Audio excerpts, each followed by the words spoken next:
Right, so a very good morning to each and every one of you. We're live here from the Thurston College grounds for the 5th edition of the Lancashire Premier League, and it's 2026. We're bringing you the live action of the first match right here at the Thurston College grounds, and the first over is done. The Western Tigers, the defending champions, taking on the Southern Panthers.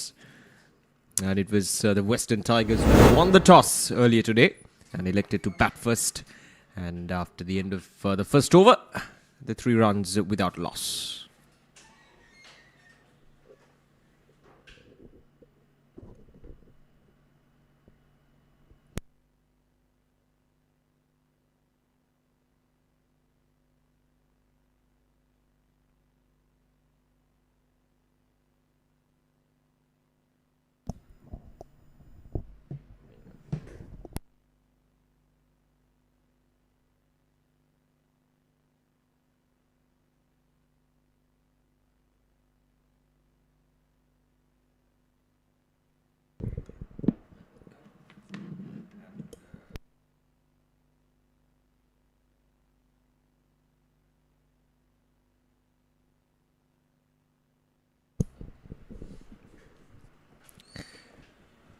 So 3 runs on the board at the end of the first over. It was a good start for the Western, or rather the Southern Panthers with the ball in hand, putting up early pressure.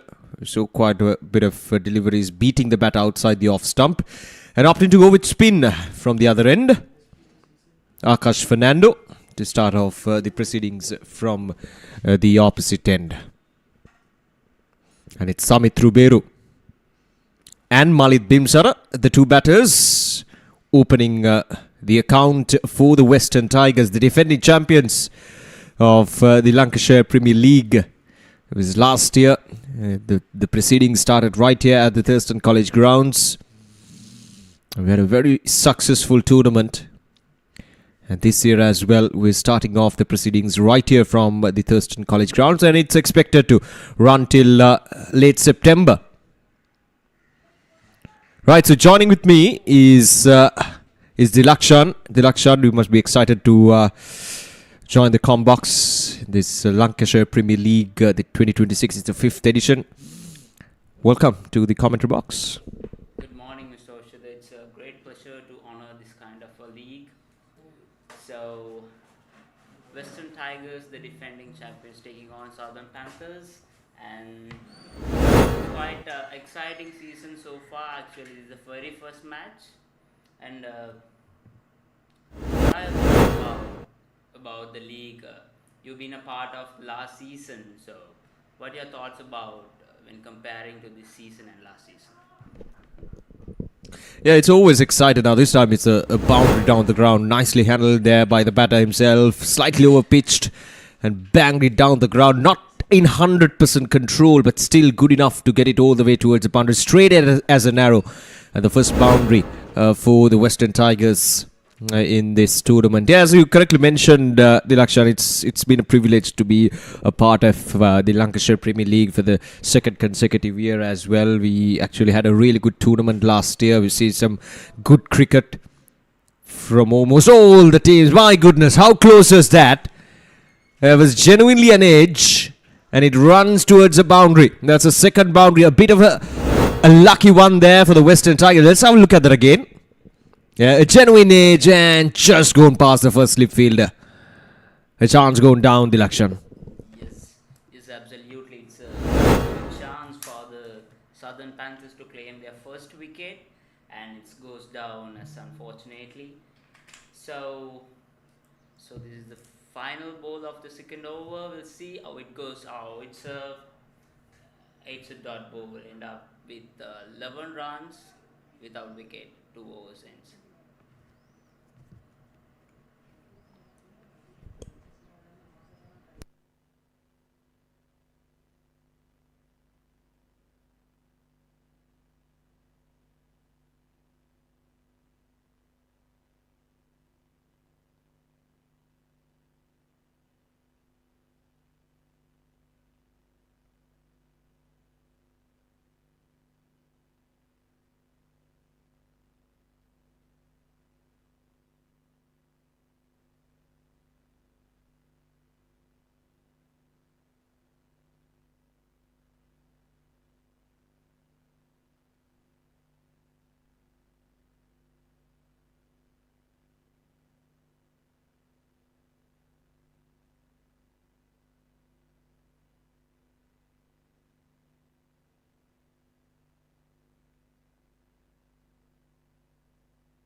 Nicely bowled once again. Good carry through to the wicket keeper as well. Is bowled well, the fast bowler Roshan Derling. Started off well, just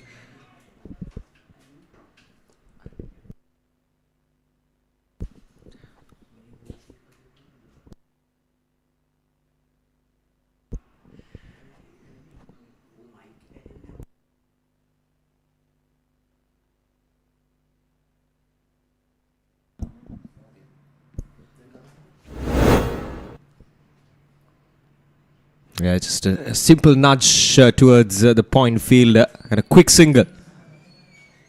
A bit risky, but you got to take those ones and twos at the early stages of the game. We're still in the power play.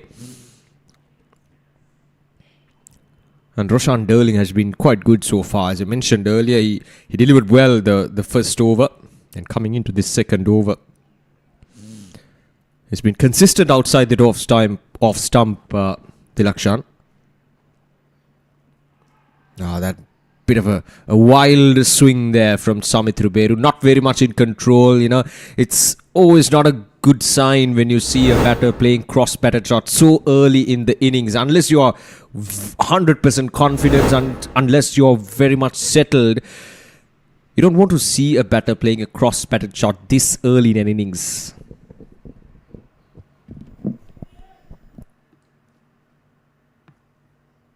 Exactly, you're right. So once we are in the initial stage of the cricket, so we have to play straight bat as much as possible because we are not confident enough. He's playing against again the cross bat solution, so it's not ideal stuff for the early innings. So you have to play a straight bat as much as he can.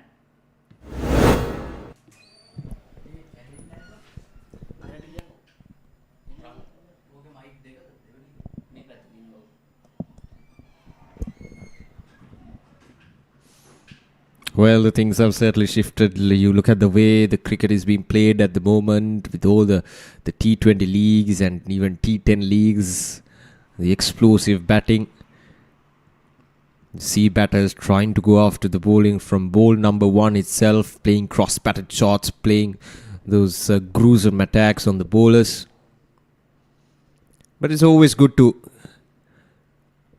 have that sort of sound technical knowledge as well as, playing with the straight bat. Oh, there we go. Another wild swing there. Not 100% in control, but there's a deep mid-wicket in position.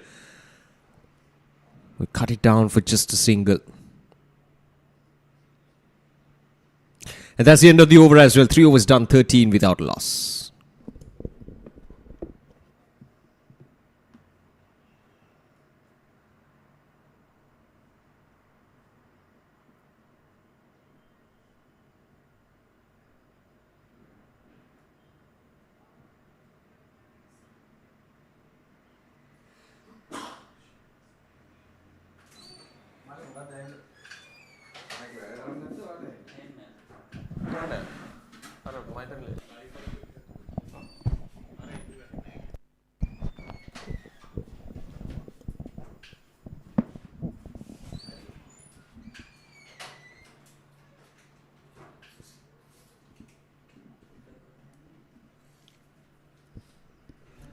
Right, so change of bowling from the other end, replacing the spinner. We have Harishant Rajend joining the bowling attack. Samit Ruberu has been the main attacker with the bat in hand. Yeah, probably just slide it down the leg side. Nothing there from the umpire as well. Slightly overpitched. Very easily just clipped it away down towards maybe the squalic region, maybe towards mid-wicket for a single. But once again, that attacking mindset restricted him from getting that single. There we go.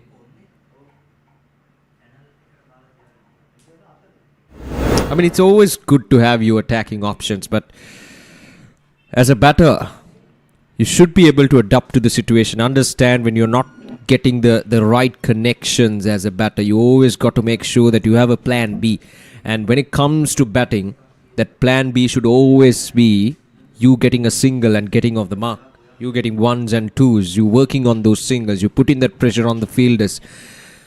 And so far we're yet to see that from either of these batters.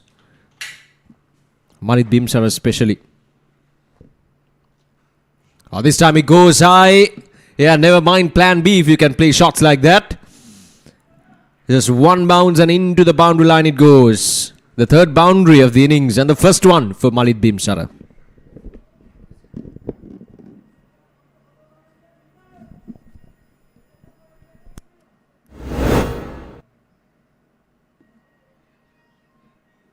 Yes, it's quite stunning shot over the covers actually.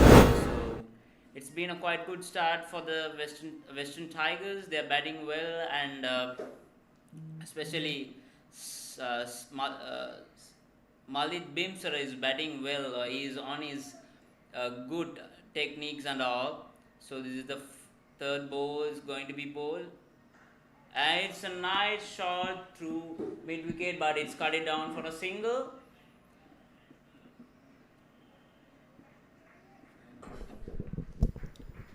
Yeah, excellent fielding there. Damit stopped a certain boundary. It was struck powerfully there from Samit Ruberu. It seems like a strong hitter of the ball. Couldn't really find the middle of the bat, but this over has struck two beautiful shots.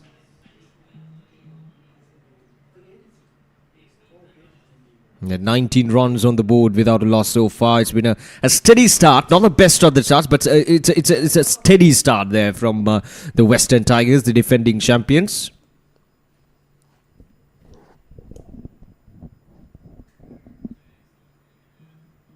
Yeah, worked away nicely. There we go. That's much better.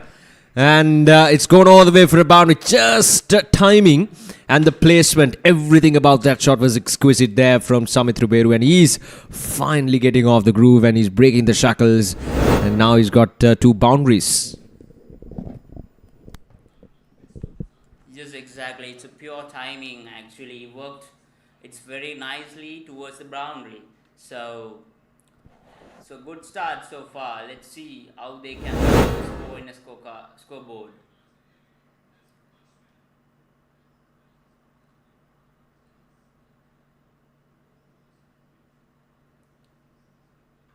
So it's another massive 8. Yes, towards square leg, it's gone for boundary, and it's a quite nice shot. Yeah, once again, neatly done there again. Just a lack of pace there from the bowler himself that allows the batter to just, freely play it across the line of the delivery, and this time down towards the backward square leg region. It goes all the way for a boundary. So that's a third boundary in this over. A lot to think for Harishant. And one thing that I've noticed in terms of his bowling is the lack of pace, and at the same time just keeping that ball very full. In that particular instant it was full, and again neatly done. At least a couple on offer.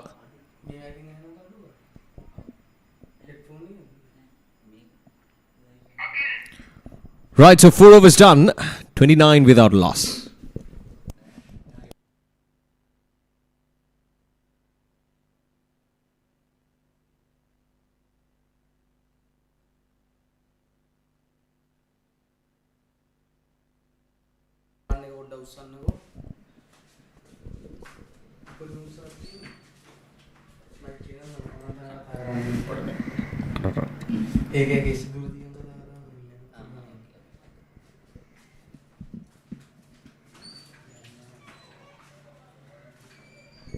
"29 runs on the board without losing a wicket in 4 overs. A steady start, as I mentioned earlier, for Samit Ruberu and Malik Bimsar. It's such an important aspect, isn't it? Getting that right start, especially in T20 format of the game. Gotta make sure you're getting that start. Sometimes it could be a fiery start, sometimes it could be a start like this, a steady start, 29 without loss. I mean, you could take it any day, just a couple of more overs to go, and if you can make it to that 40-45 run mark at the end of your 6 overs, well, by today's T20 standards, it may not be enough, but then it's still the early stages of the game, still early stages of the tournament, and we're still testing out this pitch here at the Thurston College grounds as well, so you never know And it's always good to have 45 to 50 runs in your 6 overs without losing a wicket, rather than have 55 to 60 runs losing 2 or 3 wickets. So far Western Tigers have done that sensible job. They've accumulated runs, 30 runs already on the board. They've got a couple of boundaries. They got 3 boundaries in the previous over. So it's just a matter of adapting to the situation. Once we're done with the next couple of overs, we'll be heading into the second power play, where fielders will be 2 more extra fielders will be permitted outside the 30-yard circle. Here's Roshan Durling. Oh, powerfully struck once again. You can see Samit Ruberu, where he's being sent out there to the middle with only one particular job, and that is to hammer the bowlers. And each and every delivery is trying to hammer those balls out of the park as much as possible.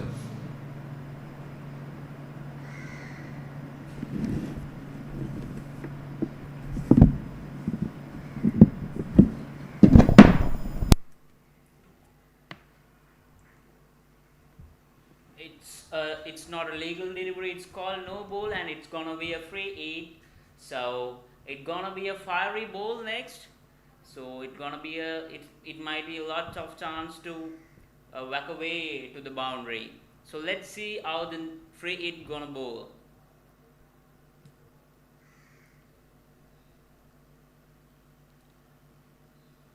It's Samit Ruberu on strike.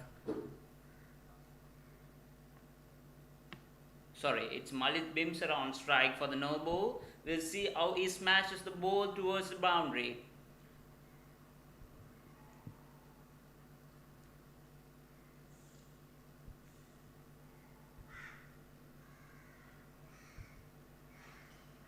Yes, it's whacked away through covers, but there is a man deep in the covers, so it's just a single of the free. They couldn't really get under the ball properly that time, Samit Ruberu. In fact, Malik Bimsara. Roshan Durling has bowled well. I mean, he has good control.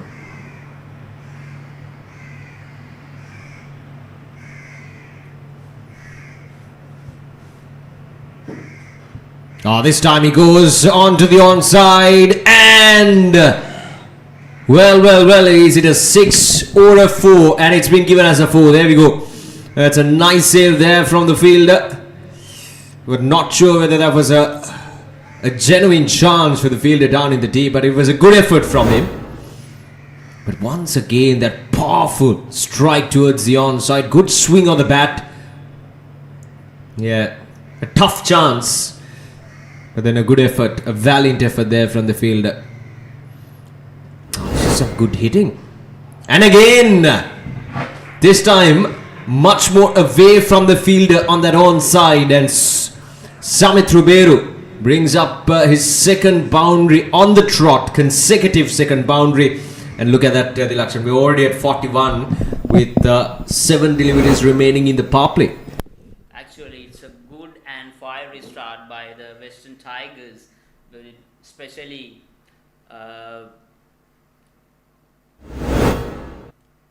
Samit Ruberu smashing the ball towards boundary. He is unstoppable, actually. So he is whacking every ball to the boundary.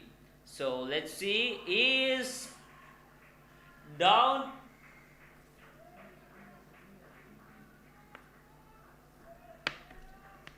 Yes, it's a 6. He is smashing the ball towards boundary. Every ball counts as a boundary. Yes. And it'll play it down the ground once again. Slightly over pitch there from the bowler Roshan Durling. That's the end of the over. 5 overs done, 47 without a loss.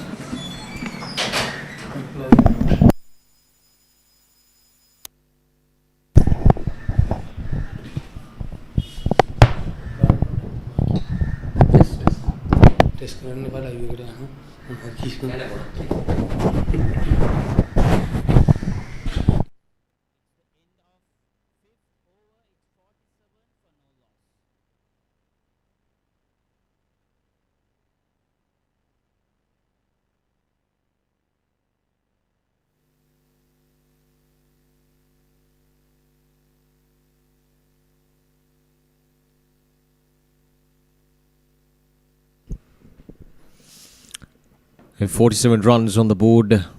We're moving into the last over of the power play. And a bowling change without a Pires to bowl the last over of the power play. Oh, in fact, we're done with the power play. Okay.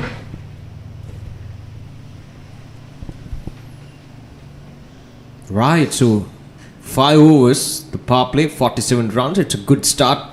Well, good is an understatement. It's a great start for the Western Tigers. 47 without loss. Didakshan, what do you think about this power play score? 47 without loss for the Western Tigers. Actually, if you look at the numbers of the scorecard here, it's 5 overs, 47 runs. Just look at the current run rate. It's 9.40, and it's called as a wide and a single for it. So it's a mistake by a keeper.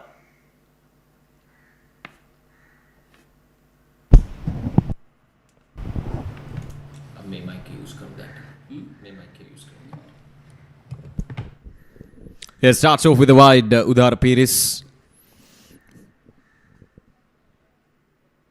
Now with the fielding restrictions lifted, the batters will have to be extra cautious. Samit Ruberu, of course, has been the main tormentor with the bat in hand. 34 of just 19, smashing the bowlers all over the park. And again, doesn't matter whether it's a power play or not. He's been eyeing to smash those bowlers to all parts of the ground.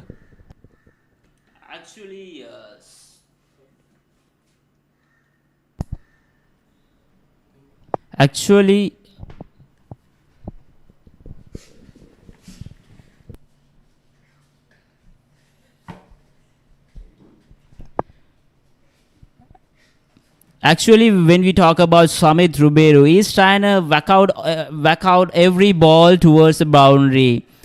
Just look at the numbers, Oshada. It's a 50 runs on the board just for 5.1 overs. The current rate is 9.68. It's quite surprising numbers, the initial game of the league, isn't it? Driven away nicely. Yeah, it's a good start. Obviously, 50 on the board, just like that, in just 5.1 overs. And it's always good to have that sort of a start at the early stages of the tournament. It's the first match of the tournament, and we see your openers putting up an opening partnership. Oh, there we go. A tight run there, but both the batters safe there. The ball came directly into the striker's end, to the wicket keeper's end. It's such an important thing, isn't it, when you have your openers getting that 50-run partnership up front in a real quick time as well, maintaining that run rate of over and above 9 runs per over. It just gives that sort of confidence, and it runs your momentum through, and sometimes maybe through towards the entirety of the tournament. So it's such an important thing, getting that good start with the bat. Yes, exactly. You're right. And it's a missed opportunity. No, there is no chance. It's called as a wide. Actually, Oshada, if you look at the revolution of this tournament, actually, this stage has set for a big opportunity for the Sri Lankan youngsters, actually. So this is a purest form of commitment, hard work, and passions of the president, honorable president of the league, Mr. Yusuf. We should mention about him every time, because this is not easy stuff to do a domestic league like this. He has set a big stage for the youngsters, isn't it? Yeah, indeed. Giving that support to these players, most importantly, providing that sort of a platform for these players to come in, and the matches being live broadcasted as well. It just gives it's a good experience for these players, and I think it's a known fact that most of these players, about 95% of the players, are not professional cricketers, right? So they're passionate cricketers. They want to get engaged, and the Lancashire Premier League is certainly giving that platform. So 6 overs done, 53 without loss.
Right, so 53 runs on the board. Already 6 overs done, and Akash Fernando comes in. He bowled 1 over in the power play, gave away 8 runs.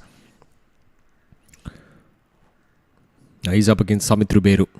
Alright, there we go. Just playing it touch too close to his body. He was trying to play it down towards that backward point region, but the ball ended up coming right at him. Ended up being a touch too close to his body.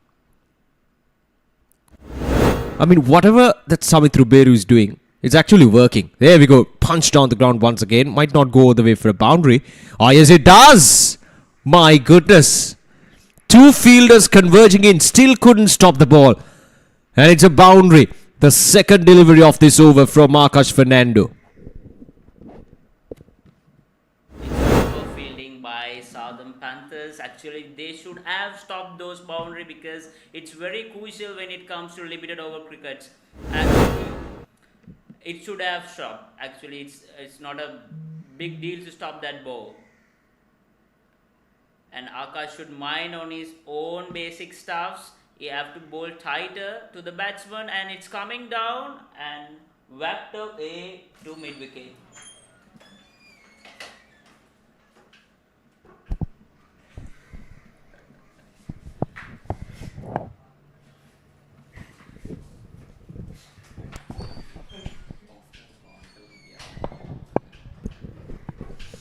Yeah, once again, brilliantly played.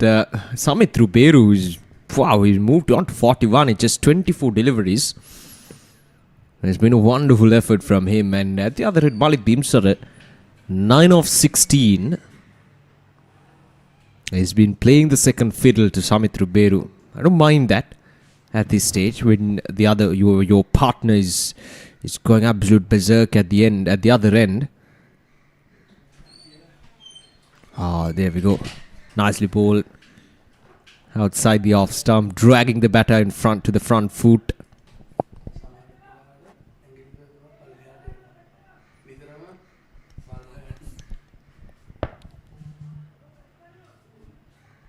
Well, Malik Bimsara is certainly seems like the more technically sound batter. He's been taking his time, 9 of 18, knowing that the runs are coming in nicely from the other end. He's allowed to do that. He's permitted to do that. And you look at the way the two batters are batting at the moment. There we go. Nicely carved out this time, but couldn't really find the gap. So the dot delivery to finish things off. Another good over there. 5 runs coming off from that. 7 overs done, 58 without a loss.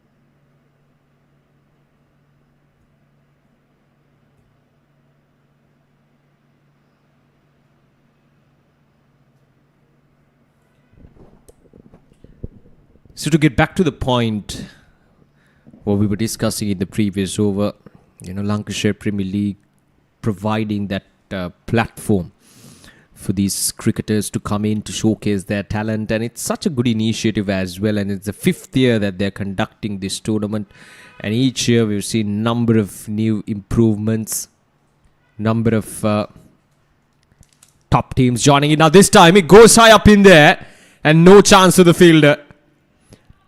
So it'll be just a single. Samit Ruberu once again trying to clear that boundary right in front of him. That straight boundary has been one of those favourite areas of Samit Ruberu. He's been eyeing that region so much so far in this innings of 42 runs in just 25 deliveries.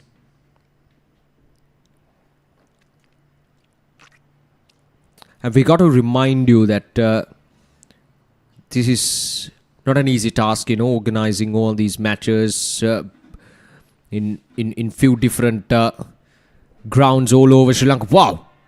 Where did that come from? Malik Bimsara. Well, look at that shot there from Malik. It was carved through the offside through the covers, and it's gone all the way for a flat 6. My goodness, created his own weight. Just a small shuffle towards the leg stump. Wow, executed so well. Malik Bimsara was like, well, we've seen quite a lot of sixes from the other end. Why not I try myself to play a shot or two? And he got a 6. That's brilliant. And now more headache for the Southern Panthers. Now boundaries coming off from both the ends. And nicely bowled this time.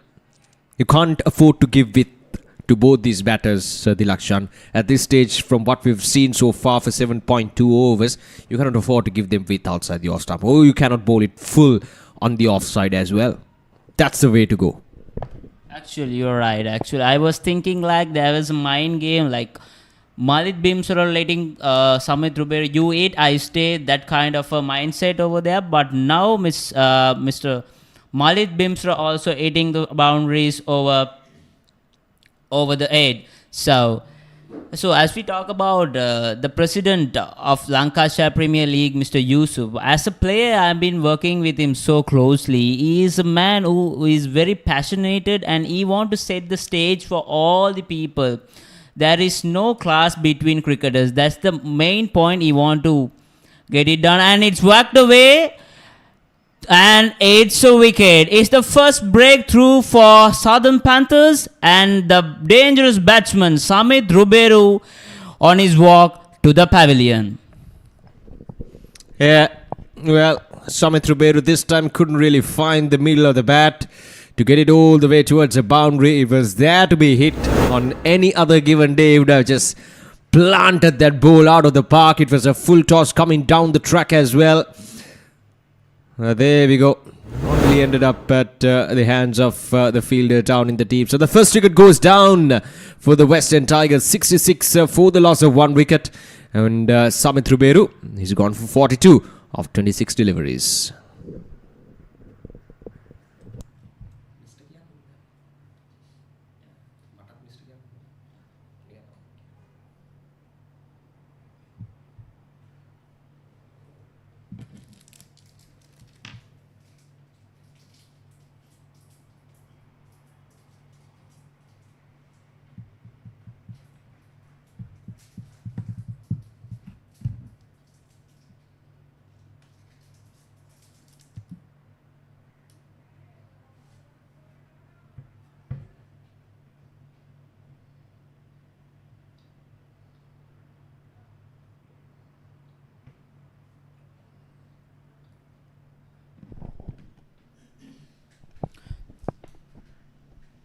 So new batsman into the crease, Abdul Rahman, right-hander batsman. He has played 40 matches, 40 innings, 752 runs. Average quite good. So the last ball of the 7th over, let's see what's gonna happen. Do you think it's a turning point of the match, Oshada? What do you think about this? Well, it's quite hard to say at this stage because I mean, from what we've seen from Malik Bimsara as well, from the other end, he's finally getting into the groove. He's playing some good shots, but certainly the sort of momentum that he carried, Samit Ruberu, that was wonderful, and it's a good start for the Western Tigers. 66 for the loss of 1 wicket in 8 overs.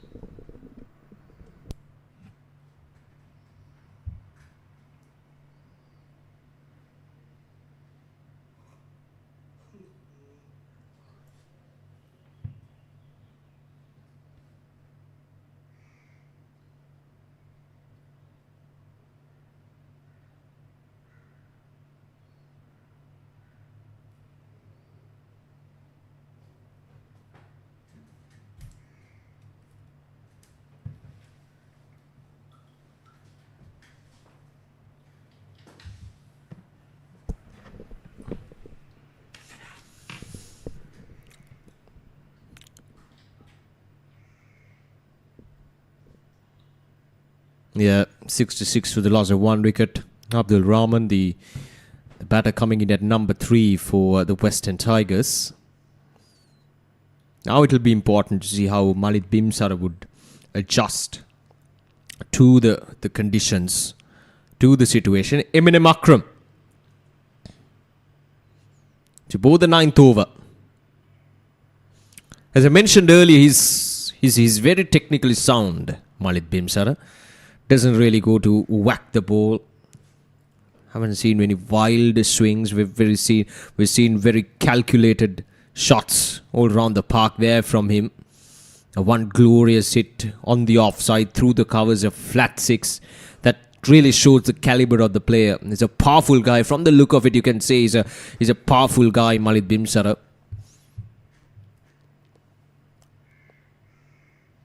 Oh, how did that miss the stumps? Well, it was coming down the ground, and Eminem Akram saw the batter coming down the track. So he adjusted accordingly. He bowled it fast. He darted it in towards the batter. Just missed the stumps. There we go. My goodness. Very, very close and very unfortunate on the part of the bowler. Yes, you are right, but it should have been taken by the wicket keeper, because in this such of a league, they should take all the catches, because catches win matches. So let's see the 4th ball, and he's coming down the track and whacked away through long off, and it's cut down for a single. And Eminem Akram is the captain itself for Southern Panthers. So he's on the action right now. So Malik Bimsara should be cautious right away, because a new batsman from the other end, he should not throw his wicket, because if he throw the wicket, so it will be a trouble for Western Tigers. They should be cautious at this moment to momentum go forward for a good stage of cricket. Yeah, indeed. Cannot afford to lose a wicket at this stage of the game. The Western Tigers, given the fact that they got off to a good start, and it's such a crucial thing to continue this momentum. And in cricket, momentum plays a key role when it comes to cricket, especially in this shorter format of the game. It just goes a long way. We'll talk about that in the next over as well. 9 overs done, 71 for 1.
Right, so Udar Pires got the breakthrough in his previous over. He's back with the ball in hand.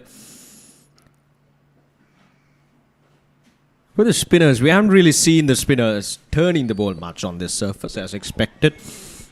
We had a good look into the pitch earlier today as well. Oh well, there we go. That's one way of getting some runs on the board, being very cheeky as a batter. We talked about this cricket, evolving over the years, and that's a perfect indication. You won't really see, you didn't really see that sort of shots if we're talking about 10 to 15 years ago, but now has been evolved so much that shots like that have, it's a big part of scoring runs, especially in the shortest format of the game.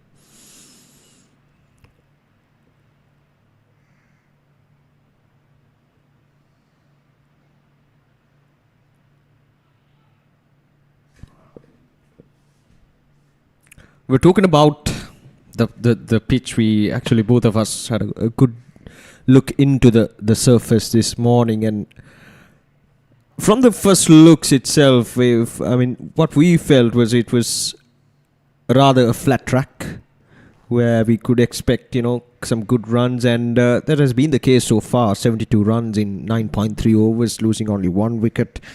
The spinners, it's not really turning the ball, but there seemed to be a bit of a delay, ball kind of holding on to the surface a bit. But other than that, there's nothing much in terms of, spin for the bowlers, getting a good grip of the surface. Maybe the story will be different in the second innings, or maybe they got another match coming up later in the evening as well. So maybe the story will be different. But so far, this pitch has certainly not offered much for the bowlers. It has stayed even, and the batters obviously can trust the bounce, and we've seen some really good shots all around the park, not really troubling the batters as much as you would expect it to. There we go, more runs there, just a single to finish things off. 10 overs done, halfway mark, 75 for the loss of 1 wicket.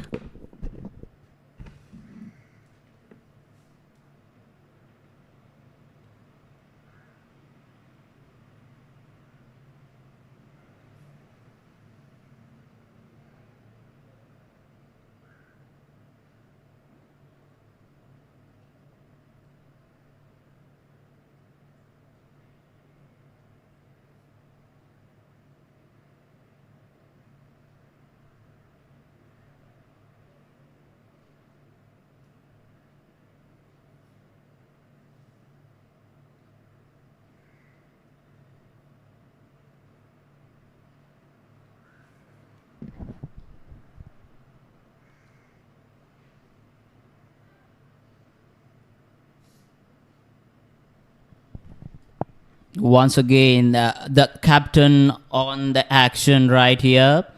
So, as you say about the pitch, it's very flat wicket. There is no moisture and all. It should be comfortable for batsmen to bat on, but the batsmen are really lost their momentum right now. When we talk about the momentum, if it's back 2-3 overs, the momentum was so high right away. Just look at the numbers. The current run rate is a 7.6, and bowlers are bit into their basics because they are bowling in the good arc.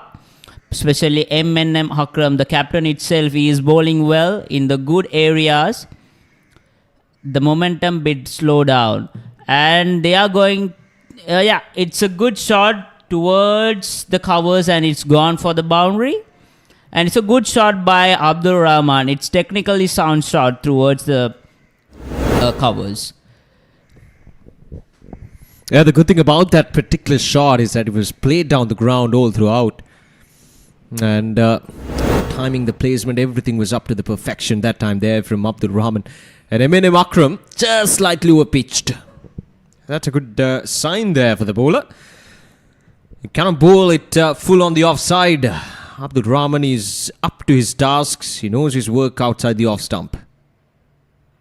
There we go. That's neatly bowled. Akram has a good arm ball, and he bowls it touch faster as well. Obviously, an arm ball goes in fast, darted in at the batter, or maybe just going with the arm as well. But this time it just went with the arm. Not much turn on offer.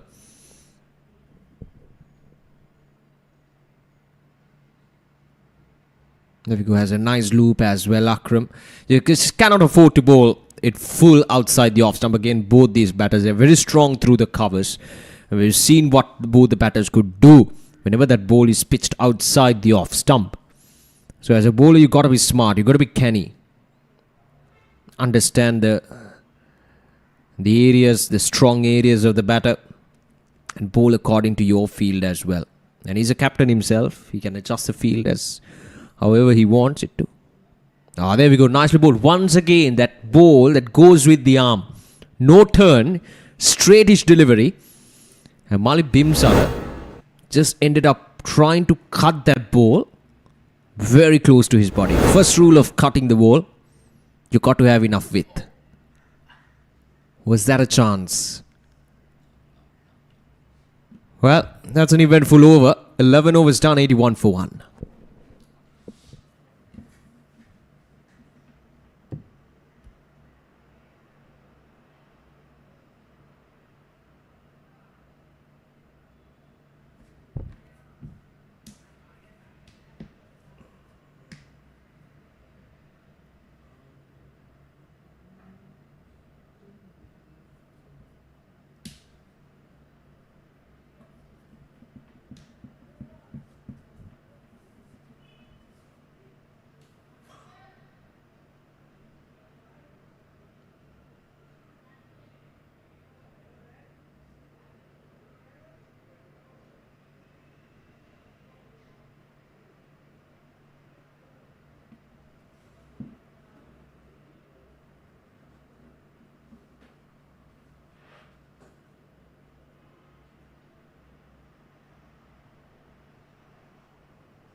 Right, so 11 overs done, 81 for 1. Malik Bimsar on 22. Abdul Rahman looking good out there in the middle as well, 8 of 11.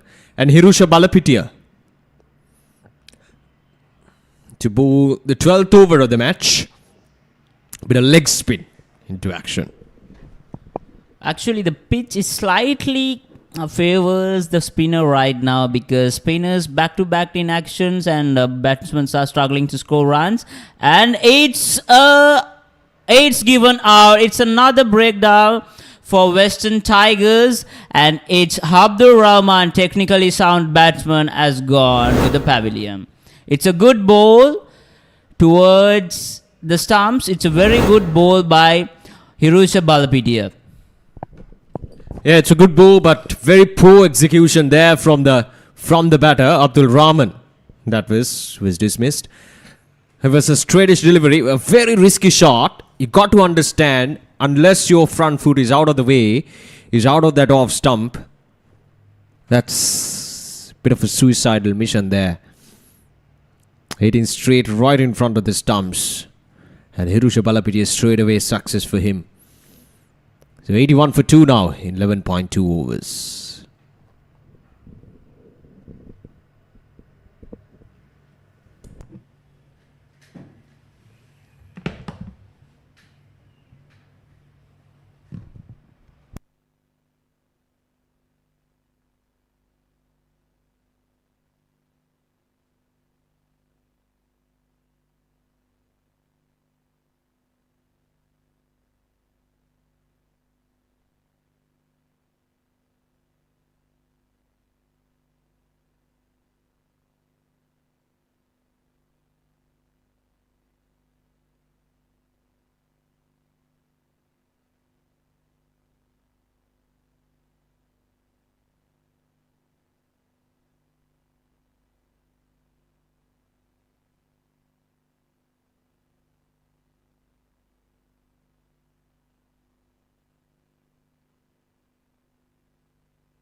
Right, so after the drinks break, we're back live, 81 for 2 in 11.2 overs. Hirusha Balapitia to continue his first over. And it's Prasad Asanka, the new batter, who walked out to the middle. Now straight away down towards the mid-wicket region. And it's gone all the way for a boundary. There we go. Neatly done there from Prasad Asanka. The first ball slightly over pitched outside the off stump. Thank you very much, says Prasad. And he gets a boundary. It should have been stopped because it's an easy one to stop, but the bit fumble in the mid-wicket area. So let's see the fourth ball from Irusha Balapidia. He is bowling in a good arc.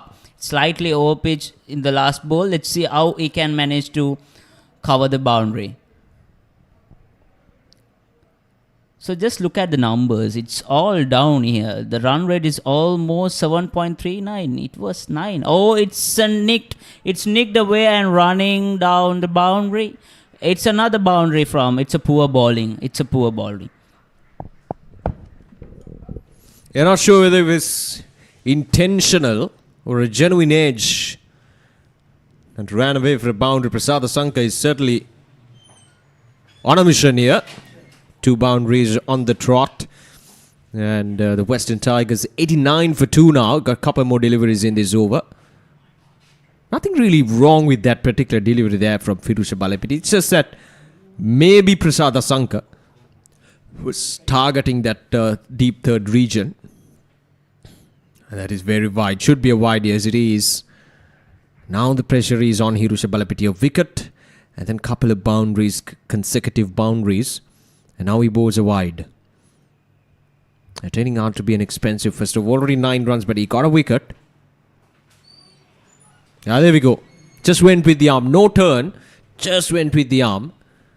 Prasad Asanka was trying to carve that ball through the offside, but couldn't really find the connection he was looking for. All the batsmen are here to hit the ball out of the boundary. Actually, it's another wide. It's poor bowling by Irusha Balapide. He can't afford to bowl like this in this kind of a stage. He has to stick to his basics and he should be tighter to the batsman to get his own wicket. And it's a good ball, but it's converted as a single.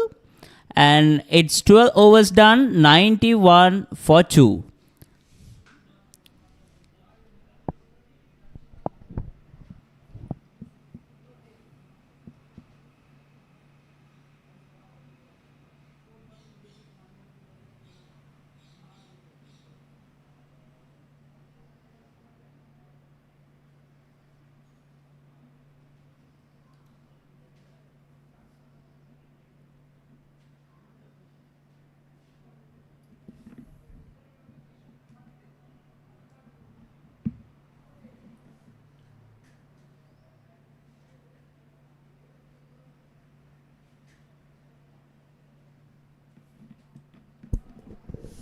Right, so Eminem Akram to bowl the 13th over. The projected score is still at 192, which is good at this stage. If they can make it to anything above 180, which is very much in the cards. Asking the question, yeah, just sliding down the leg side maybe. His front foot out of the way. Prasad Asanka.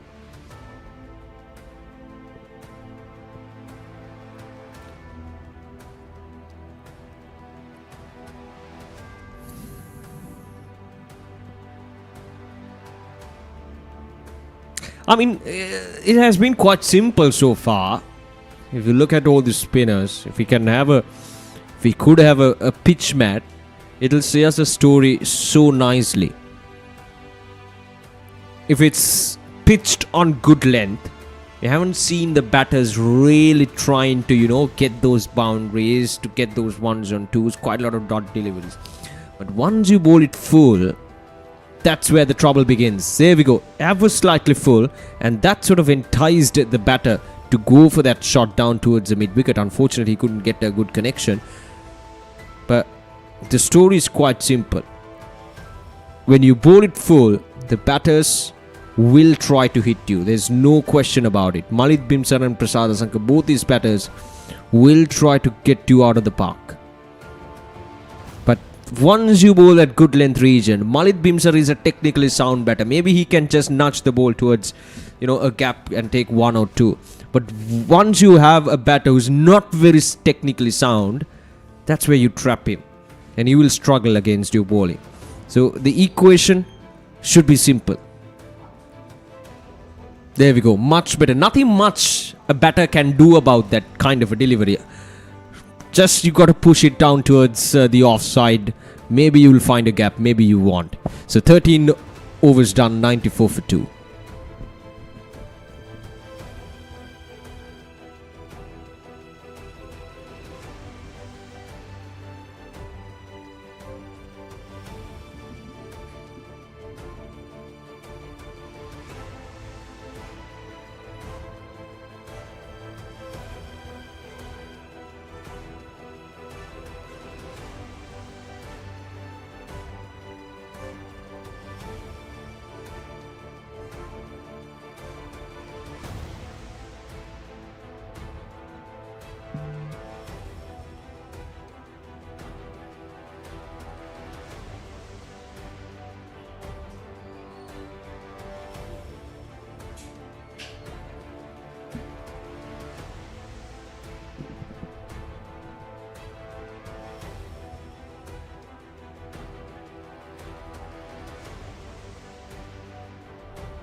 A new ball on action here, Tharinder Suraj. Actually, when the spinners comes on, the batsmen are struggling to score runs. Let's see. It's a down the track goes and it's straight towards the boundary and it's cut down for 2 runs.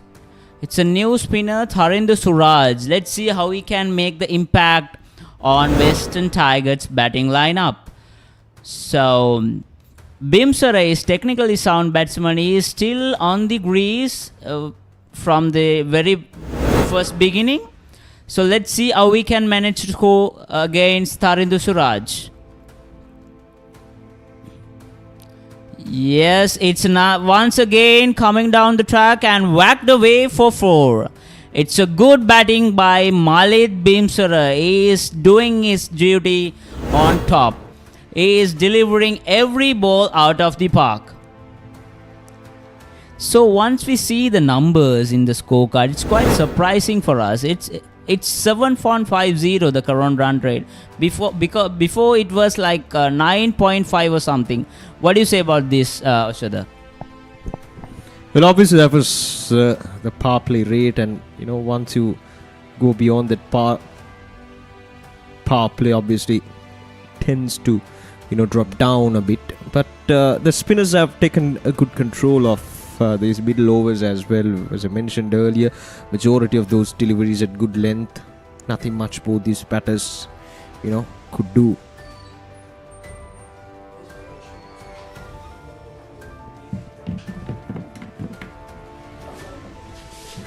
Worked away nicely. Should look for just a single. Tharinder Suraj.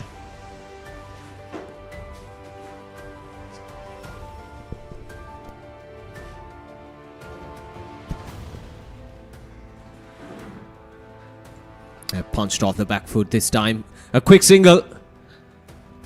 That's good running between the wickets there. Good early call from Malik Bimsara and Prasad Asanka. Both the batters, they've put up a good and a decent partnership so far.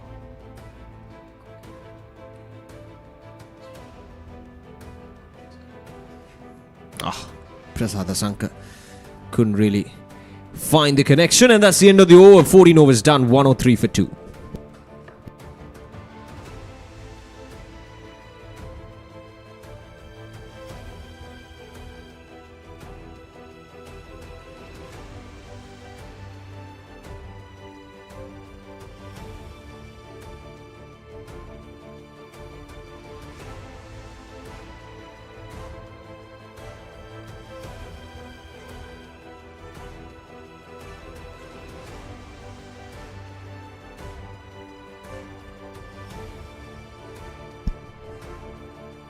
It's 14 overs done so far. It's 103 for 2, but quite a good batting performance by Western Tigers. They are putting pressure on the bowlers because they are keeping the momentum going forward well.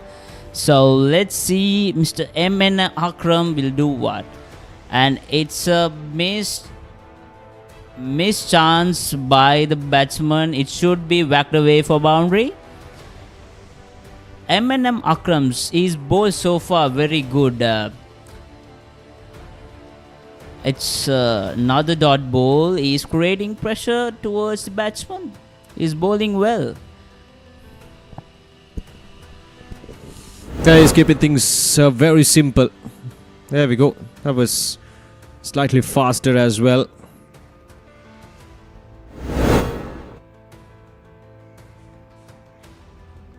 He's a canny bowler, as I mentioned earlier. When Akram, the captain himself, is bowling his last over.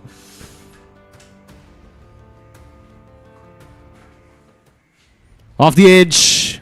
But there's protection. Short third man fielder cuts it down. 31 of 31. Malik Bimsar. He got to finish things off properly here.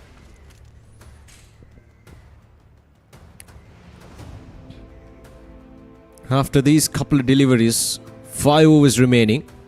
There we go, worked away nicely and neatly towards the square-leg region. Gets another single. Now it'll be everything will depend on how they operate in these last 5 overs. Dilakshan 104 for 2, and after this delivery, we got 5 overs remaining. Yeah, we'll get another single. No, looking for the second run. Bit of yes and no's, but just a single to finish things off. 15 overs done. 105 for 2. We're approaching the last 5 overs.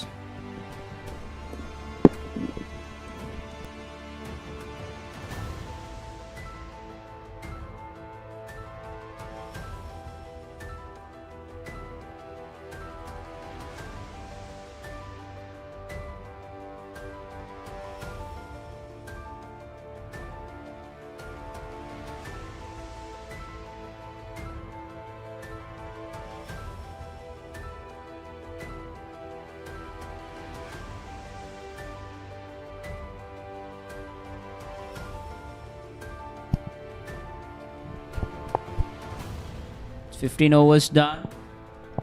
It's 105 for 2. And Malik Bimsar, it scored 32 runs from 41 balls. And Prasad Asanka, it's 12 from 11. So Malik Bimsar should have stayed, should stay in the wicket till end, because he can create some impact in the Western Tigers batting attack. It's Tharindu Suraj. It's a second over. Let's see. It's a good delivery, and it's a single for Western Tigers. Is bowling very in a good area, because they are struggling to score runs against spinners. They are back to back getting the spinners on attack. The plan is very clear. They are trying to attack the batsmen and get them out. And it's nice lofted shot towards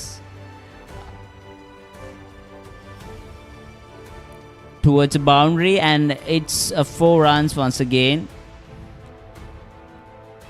Malik Bimsar is showing his class here actually.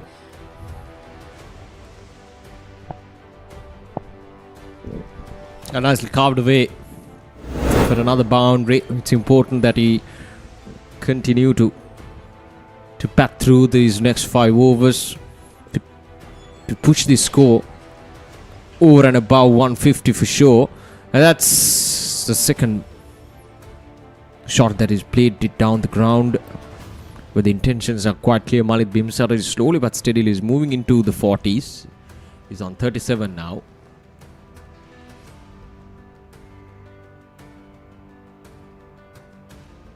This time through the offside, and it's gone all the way for a maximum. It's Prasad Asanka. Nicely bowled once again from Tharindu Suraj into the Prasad outside the off stump, and Prasad says thank you very much. And he carves it on the offside for a maximum. Brilliantly executed shot there from Prasad Asanka. Yes, exactly. He is giving no chance to the bowlers. He is whacking every ball as much as he can. So let's see how we can manage to bowl the fifth ball. And once again, it's whacked away through mid-wicket and cut it down for a single. And it's bit unorthodox limited over cricket. It's 25 overs per side. And few more overs to come.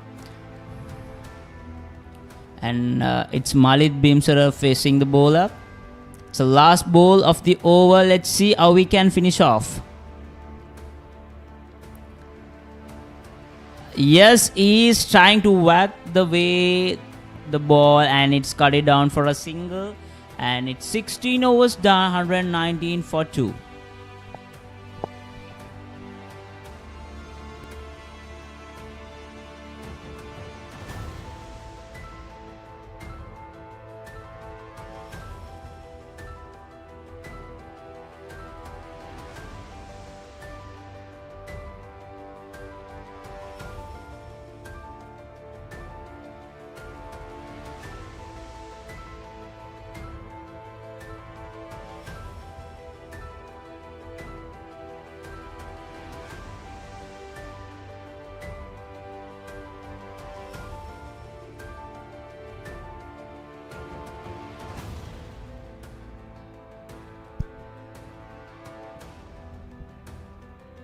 It's Akram bowling his last over. It's his fifth over.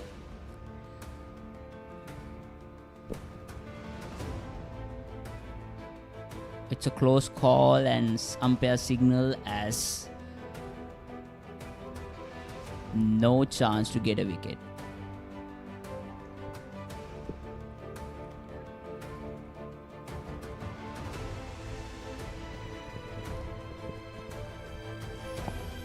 It's 120 for 2 and 16.1 overs. They punched off the back foot. I was just told that it's a 25 over game, this one. So he got right around 9 overs remaining. And Eminem Akram bowling his 5th over. Should try to finish things off properly here. Nicely bowled once again. As I mentioned earlier, nothing much you can do as a batter. And the delivery is outside the off stump, right outside the off stump, in that 3rd to 4th stump line. Punch down the ground once again. And there's protection down in the deep.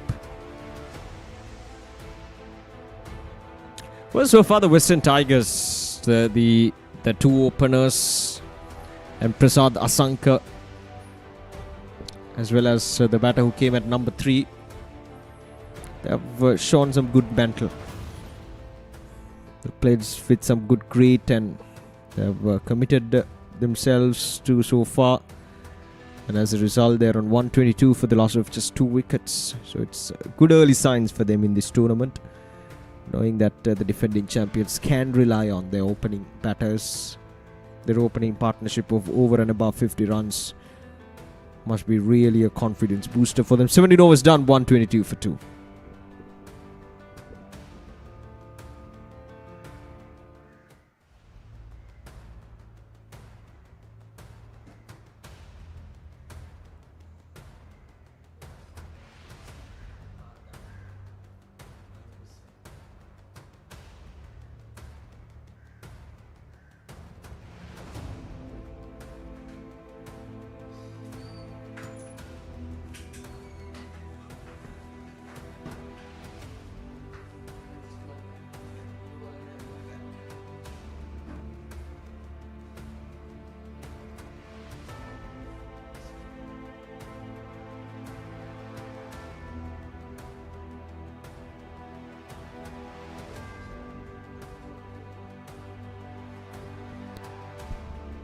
We should talk about the captain himself, because he bowled 5 overs and just for 18 runs without a wicket. It's been a good overs bowled by him, because it's been very tight towards the batsman.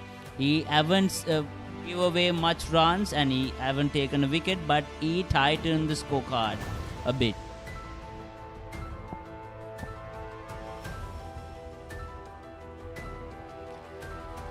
And it's whacked away, and it's a good opportunity. It's missed the opportunity and it's gone beyond the boundary. And it's a good chance to get Malik Bimsara walked away to the pavilion, but it's definitely it's a big chance missed out. Yeah, completely missed it out. It was up in there for some time, just he came running in, rushing in. There we go. My goodness. Didn't really judged it properly. 126 for 2 now. Malik Bimsar is riding on his luck. He's on 44. One strike away from getting to his half century. Yeah, worked away towards the offside once again. There's protection.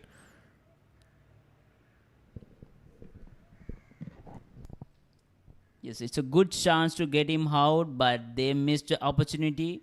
Maybe it cost more for Southern Panthers. We'll see. Shamila Nadish is the bowler. We'll see what he can.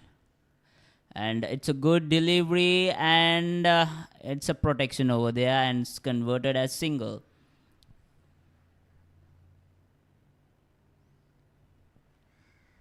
Three balls, 6 runs from Shamil Nadish.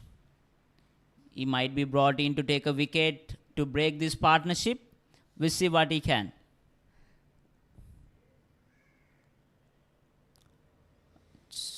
Yeah, it's a wicket. It's gone. It's Malik Bimsara itself. He is gone. And the missed opportunity. And he delivered it again. Shamil Nadish got a wicket of the powerful batsman. Bimsara gone for 46. Yeah, a timely wicket there for the Southern Panthers. Let's have a look at it again. Bowling it full. The batter coming down the track. Yeah, just a slight turn. Just the slightest of the turn to beat that outside edge and to hit that off stump. So, a good work there from Samil Nadish to get rid of the dangerous batter. And it's 128 for 3 now.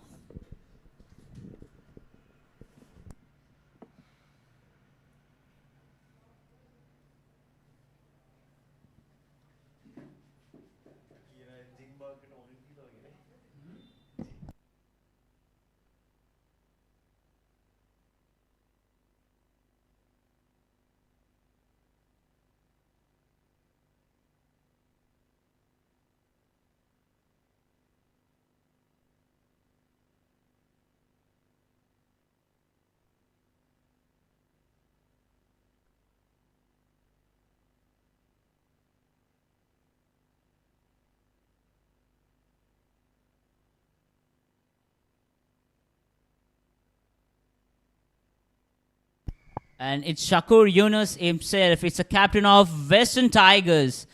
And he is to smash the bowlers here. He shows his colors from the very first ball. He's trying to whack away the bowlers.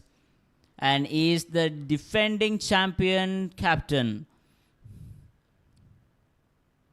And he is trying it, and it's up in the air, and it's gone. He is gone. Shakur Yunus gone for a duck. The captain himself walk away for a duck. Yeah, very unfortunate, and it's the second wicket for Samil Nadish in that first over itself. And it's been a good start with the bowling hand for Samil Nadish. Let's have a look at it again. Yeah, very simple action, nothing much. Just darting that ball in, and Shakur Yunus, everything is wrong about that shot. Top edge, and an easy catch for the wicket keeper. And it's safe to say that the batter contributed more towards that wicket more than the bowler and the fielder. So 18 overs done, 128 for 4.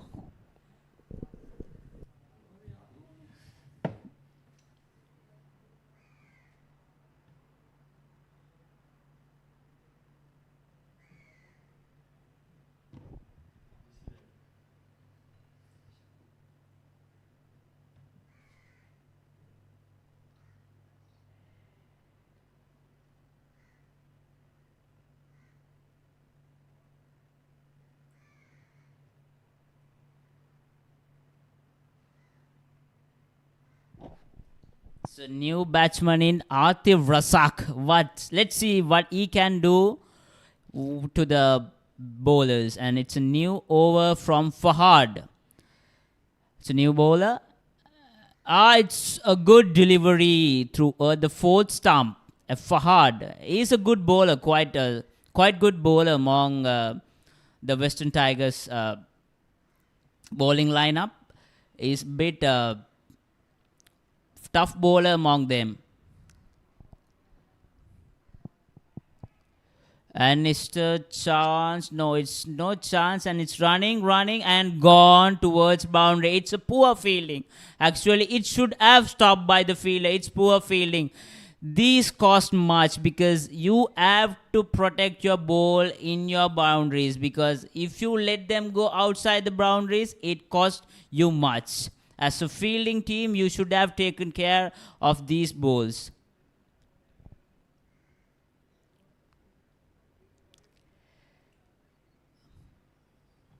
And it's a full toss, whacked away through long off, and it's a protection there. And it's converted as single.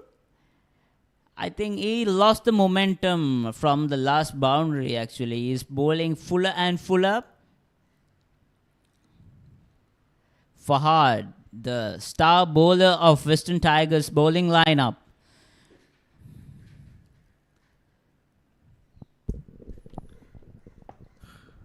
Well, star bowler being brought in only in the 19th over. It's quite surprising.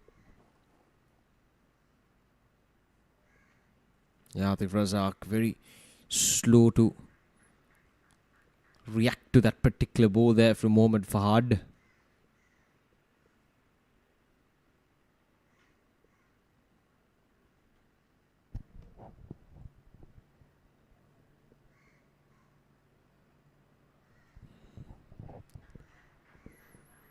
So far so good from Atif Razak after that boundary. 2 consecutive dot deliveries and just a single. Need to finish things off properly here. Nice ball from Fahad. Yeah, should be a wide. And more runs, extra runs on the board. Should look for the second run as well. So 3 runs added to the total. That'll spoil the good over from Mohammad Fahad. And he got to re-bowl that again. Keeper should have more smart actually. It's I think it's 4th or 5th mistake made by the keeper. He should have taken those deliveries because he has a major role in the cricket while fielding or bowling. But he is missing the good chances, giving the runs, and it's I think it's bit up from the pad. So it's given not out, and it's end of 19 over, 136 for 4.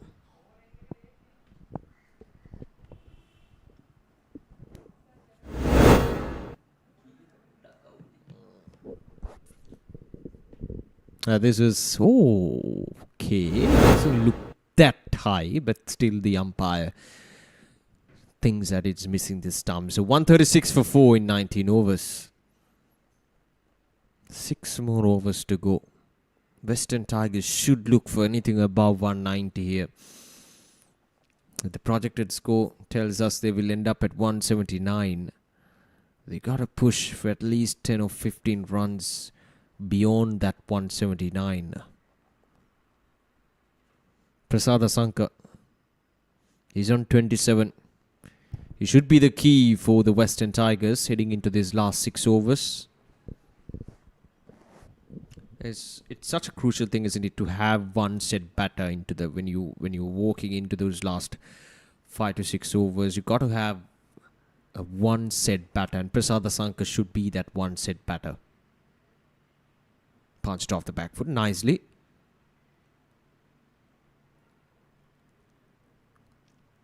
I like how Prasad Asanka is handling the bowlers. He's respecting the good deliveries. He's pushing those deliveries outside the off stump whenever it's on good length or short pitched. But he's not afraid to go for those big shots as well. Just like that. Maybe the execution is not perfect, but still the intention. And knowing that the ball is pitching outside the off, It's a risk-free shot.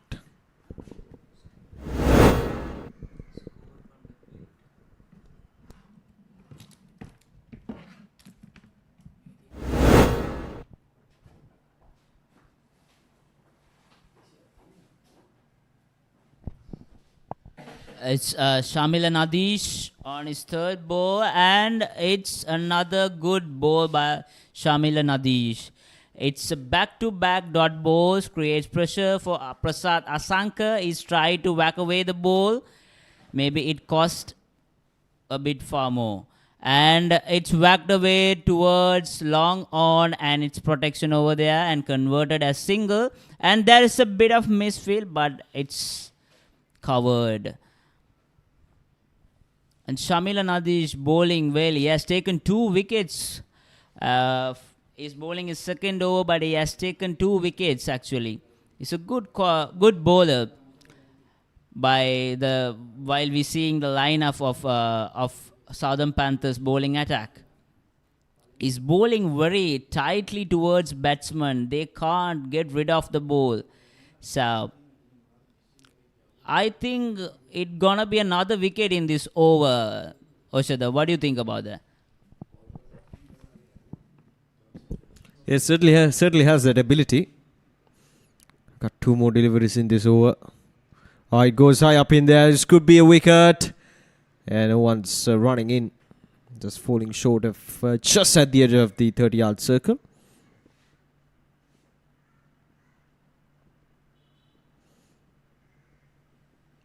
So just another single once again added to the total. Last ball of this over from Samir Nadish.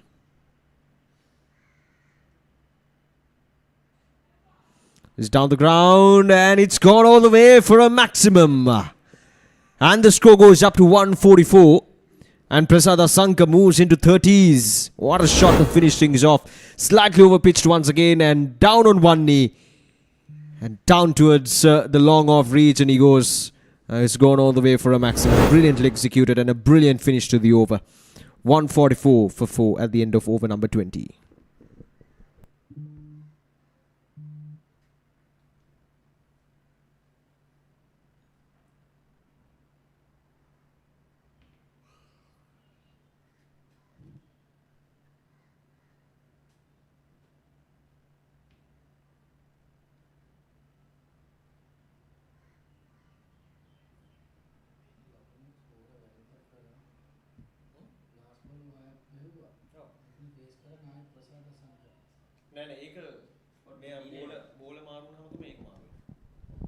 And it's once again Fahad, the star bowler of Southern Panthers line up. Let's see how we can deliver the ball. He's bowling a bit tight length actually. The batsmen's a bit struggling to get rid of his delivery.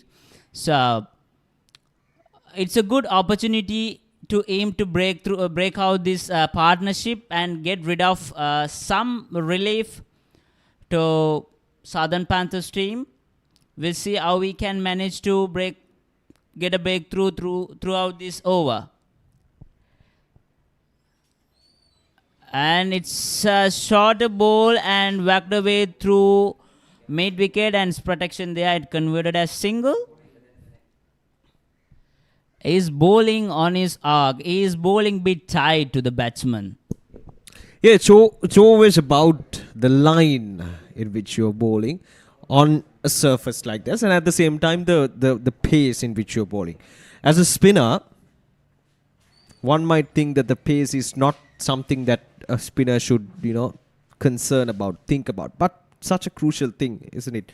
As a spinner, you got to understand at which pace you got to bowl. Whether you're bowling it faster, whether you're bowling it with a loop, whether you're bowling it a touch slower. It's important to understand at which pace you're going to bowl. And Mohammad Fahad, and that's a boundary there from Atif Razak. That's the first boundary for Atif. Nicely executed. It was up in there for some time, but he was in the cap. So risk-free cricket there from Atif Razak. 150 is up with that boundary. There we go. Down towards that backward point region. Off the edge. and might go all the way for another boundary. So back-to-back boundaries for the Western Tigers. And the score goes up to 154 now. This is really good there for the defending champions Western Tigers. One way or another, runs are coming. One way or another, the boundaries are coming. Doesn't matter whether it's an edge, doesn't matter whether it's the middle of the bat. Because when it comes to the scorecard, it doesn't tell you from which part of the bat you got the boundary. It just tells you that you got a boundary.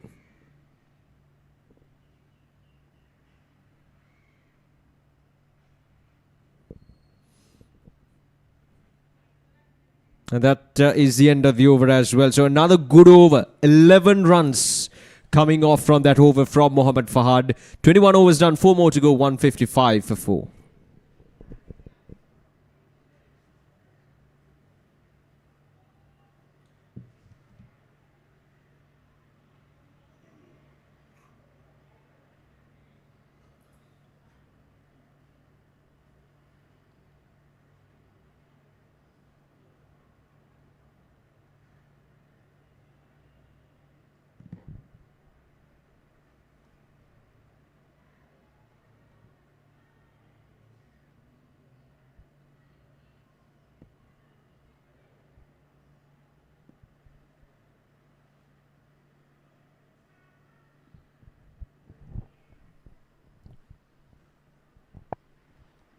And it's a dot for the very first delivery of the new bowler. Shamil Anadi, sorry, is the one who has taken 2 wickets. And it's whacked away, and it's gone for a boundary. It's a good athleticism by the fielder in the long off, but he couldn't cover it well. It's a good shot by the batsman, actually. He was aiming towards that area to get a boundary, and he's eventually done it.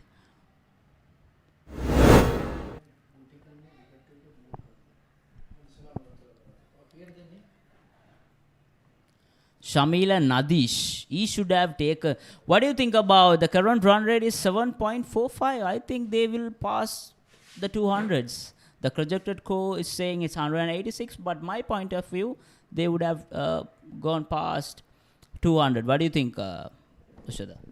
Yeah, 200 is very much in the cards at this stage, at this rate, with both the batters striking the ball well, getting those boundaries.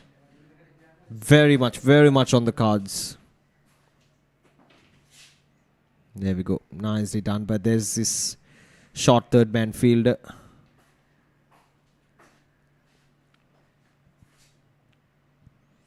Both these batters, they're playing the field well. They know where the fielders are positioned.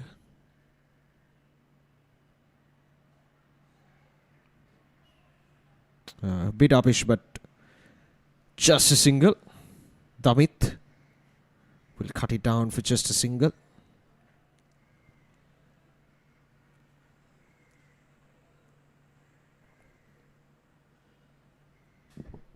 I haven't seen a good quality shot so far from the batsmen's. Actually, Prasad Asanka is delivering well, and but quite unorthodox shots by the batsman so far. I couldn't see a smart and a clever shot towards the boundary.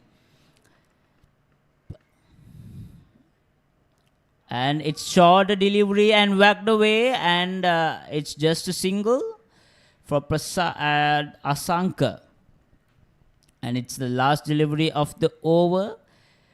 And it's 161 for 4 so far at 7.37 current run rate. So they should have accelerate after this, because if they want to get more than 200, they have to accelerate more. And let's see how it goes. And it's a missed opportunity. He should have whacked away towards the boundary. It's a very poor ball, but he missed the opportunity. And it's 161 for 4, end of 22nd over.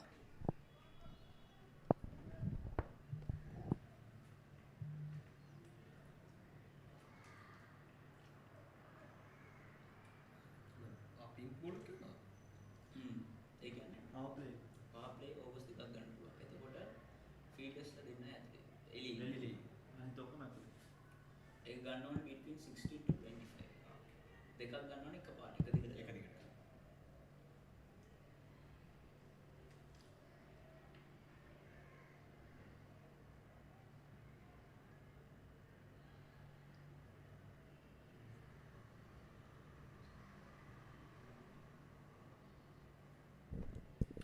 Right, so they have taken the pink ball, which means only one thing, that it's going to be 2 power play overs for the batters. Only 2 fielders permitted outside the 30-yard circle, and the batters, the batting side is allowed to take these 2 pink ball power play overs within over numbers 16 and 25, and both the overs should be consecutive as well.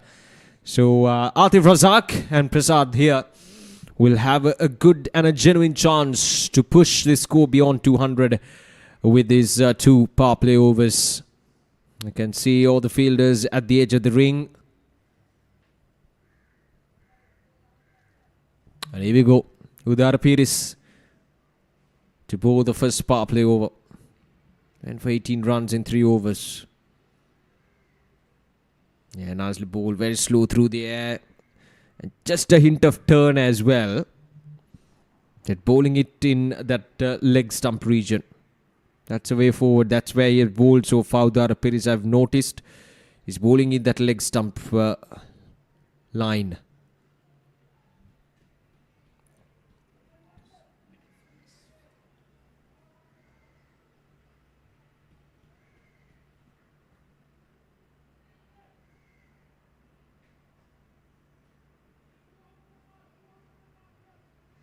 Right, so Atif Razak, what can he do in this power play over?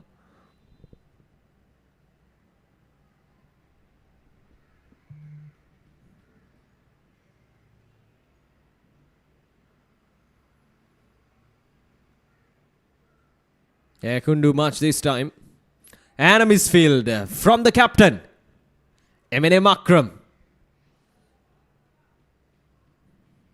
2 misfields now. One from Akram, one from Damit. I think they have given more than 10 runs from the misfields. So it cost more for the Southern Panthers because they have stopped those singles. They have to stick to their basics to deliver well in the end of the game.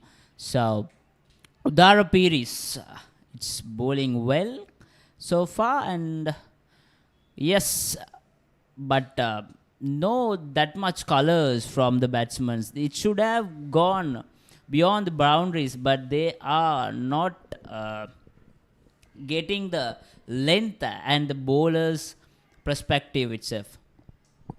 Yeah, it's a line in which Udara Piris is bowling that makes it difficult for the batters to execute those shots. It's just bowling in a leg stump line. This time, that's up in there. Has that gone all the way towards the 6? Yes, it has. Atif Razak coming down the track and played it gracefully down the track. And the first 6 in this power play overs belongs to Atif Razak.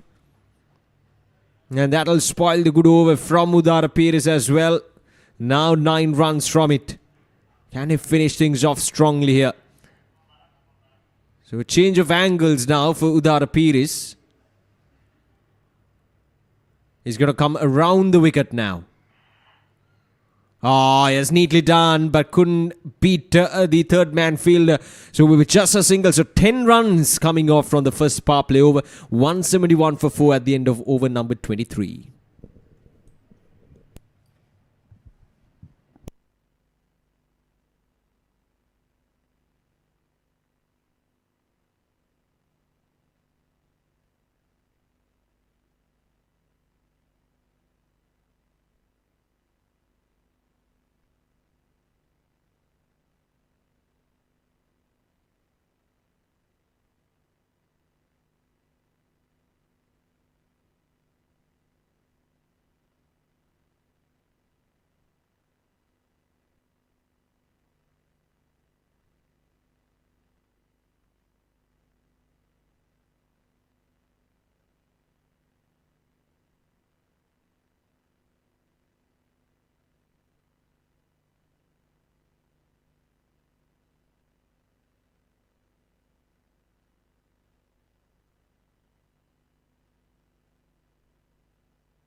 So Samil Nadish to start off the second power play over, and what a way to start off the proceedings. Atif Razak neatly handled that delivery and got it all the way towards a boundary, down towards that third man region, away from that third man fielder. There we go. Fine enough to beat the fielder. It's the last two overs of the match, and we'll see how they can put a score in the scorecard. And it's a good shot. It's another good shot, and it's gone away to the boundary. And it's a power play. Only 2 fielders permitted outside the 30-yard circle, and they are using it so nicely. Yeah, brilliantly executed. This, in fact, has gone all the way for a maximum as well. Oh, brilliant. It's such a booster for the Western Tigers. A lot of discussions going around. Atif Razak is on a mission. 34 of just 19. Not the most technically sound batter, but very effective when it comes to his shot making. When it comes to getting those boundaries, which is the only thing that matters at this stage of the game for the Western Tigers. How frequently you can pick up boundaries, and Atif Razak is doing a tremendous job here. And Prasad at the other end as well, 37 off 31. This partnership has certainly worked in the favour of the Western Tigers dramatically. Alright, so 11 runs already from this over.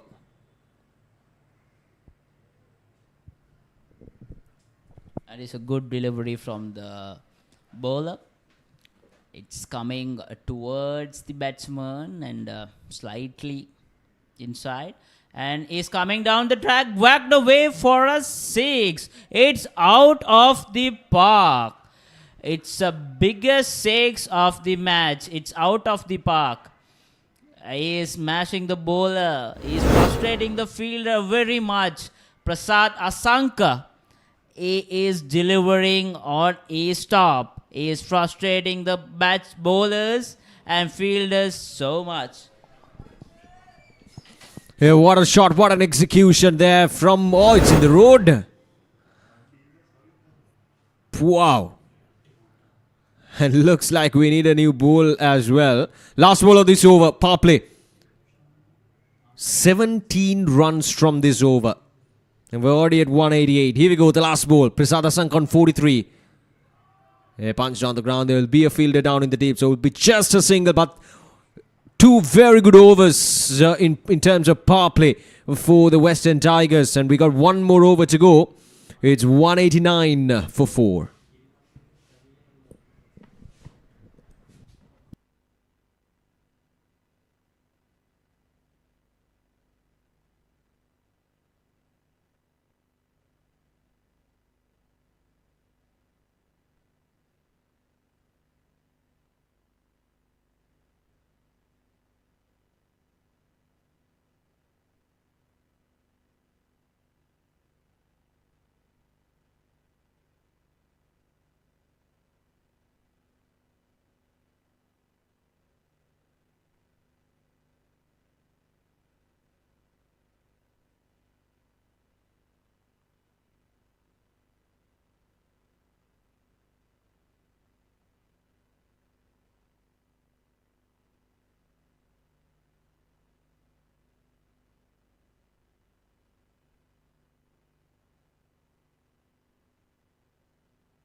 Right, so 189 for 4. We're into the last over. Can they push beyond 200? That's a big question here. And it's going to be Roshan Durling, who started off pretty well and then he was hammered a bit. So at the end of 3 overs, he's conceded 23 runs. Here we go, the last over for the Western Tigers. I would say they will score more than 20 runs in the over, maybe. Yes, it's a good shot. Straight down the ground, and so it's good save, and it's a particularly good save with good athleticism shown by the fielders. It's a very good save at this point. Well, that's a really good save down in the deep. Not sure whether it was Damit. He was guarding that region, so should be him who saved that boundary. Yeah, carved away once again. Touch to full there from Roshan Turley. More runs on the board. Coming back for the second round. Oh, got to hurry. And he's gone. He's gone by a big margin. It's a poor running between the wickets. He can go for the second run, but it's a poor running between the wickets. So it's a poor running between the wickets, I could say, because easily they can get 2 runs in that delivery. And a good throw as well. At the right end. Look at that. Just on the bounce. Perfect for the bowler. Get into the position. So that's a good throw from the fielder as well down in the deep. And Atif Razak is gone for 35. A well-made 35. And now it's 195. 191 for 5.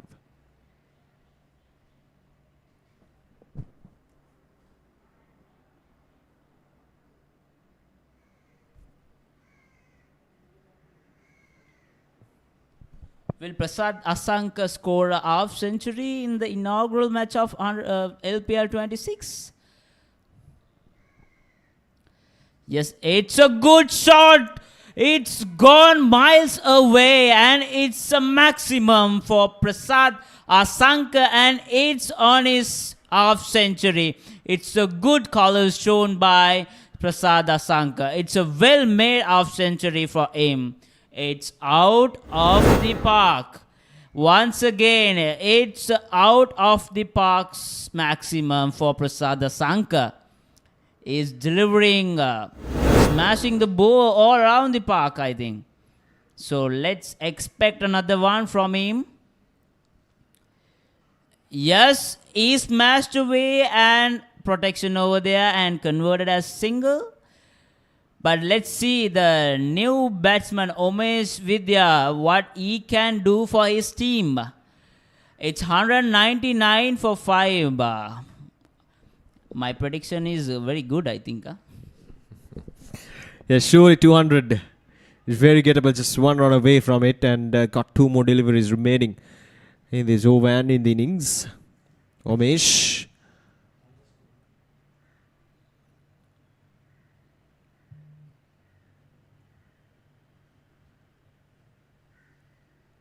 Ah, that's a good looking shot. And it's gone all the way for a maximum, is it? Oh, yes. Just a casual touch there from Umesh. Didn't really try to hit it that hard. Just that the timing was impeccable that time there from Umesh. Just a little touch, isn't it? There we go. I think the pitch is showing his class right away, actually. The pitch is way more flat, and it's easy for the batsman to get beyond the boundaries. And it's the last delivery of the match, and we'll see. And it's another maximum, and it's gone away, and it's signaled as 4, and it's gone away beyond the boundaries. And Western Tigers ended up with 209 for 5. It's a very good total, I think, for this kind of a shorter format. And let's see what Southern Panthers will do in their second innings. I think it's gettable, but they need to show more class to get a chase down. So it's all over here in the first innings. 209 for 5, end of 25 overs, and Prasad Asanka is the man who scored half century. It's 54 from 38 deliveries, and Umesh is the one who ended up the innings with 2 maximums. And Yeah, let's see what Southern Panthers can do in their second innings. We will be live back within 15 minutes.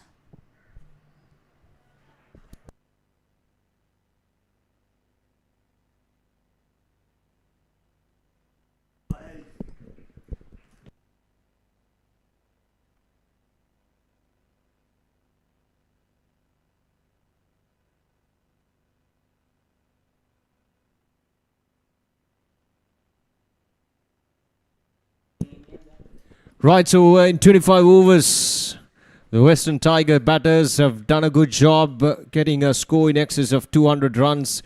Malik Bimsar and Samit Rubera, the opening stand was quite good for the Western Tigers.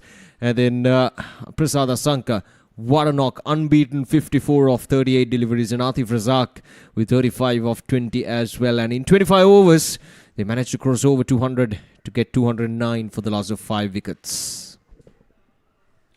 And in terms of bowling, couple of wickets for Nadish, Samila Nadish, and 1 wicket each for Udara Piris and Hirusha Balapitia.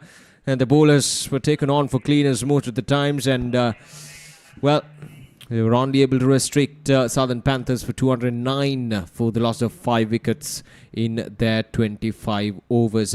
And they've managed to get 15 extras as well. We've seen quite a lot of wides and a couple of no-balls as well during these 25 overs. Right, so the equation is quite clear for the Southern Panthers. They need 210 in their 25 overs. Right, so we'll take a short break. And we'll be back with the run chase. But before that, the power play, or rather the highlights of this first innings. A couple of chances up front gone away, and we've seen some really good shots all around the park. Nicely executed shots from the batters right from the start to the very end. They've been quite wonderful in terms of getting those boundaries in quick time and just making sure that the pressure is certainly on the fielding unit right from the set go. And they've done a really good job securing 209 runs for the loss of just 5 wickets.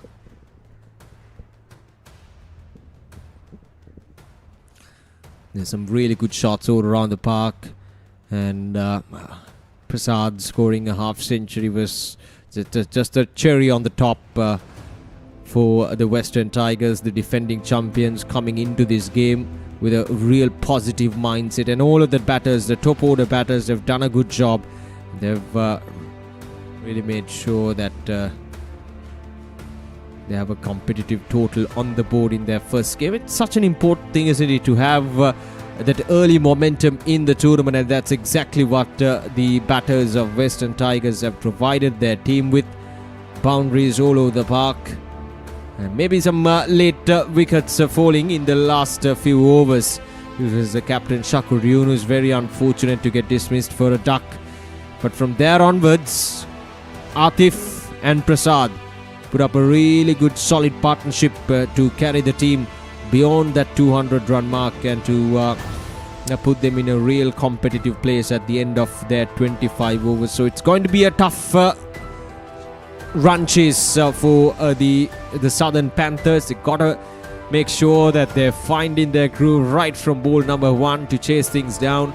And they cannot afford to lose any wickets in the power play as well, just like how the Western Tigers operated in the power play. They should have taken the notes. We'll see how well they're going to execute it. Some really powerful shots. This was the wicket just before that final over in the penultimate over. And then in the last over, Umesh came in, struck a 6 and then a 4 and finished things off properly and on a very high note for the Western Tigers. So as a result, they make it to 209 for the loss of 5 wickets. Right, so we're all set to go for the break, and once we get back from the other side, it'll be the run chase for the Southern Panthers as they need 210 in their 25 overs.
Right, so welcome back to the Thurston College grounds as we bring you the live action of the game number 1 of Lancashire Premier League 2026.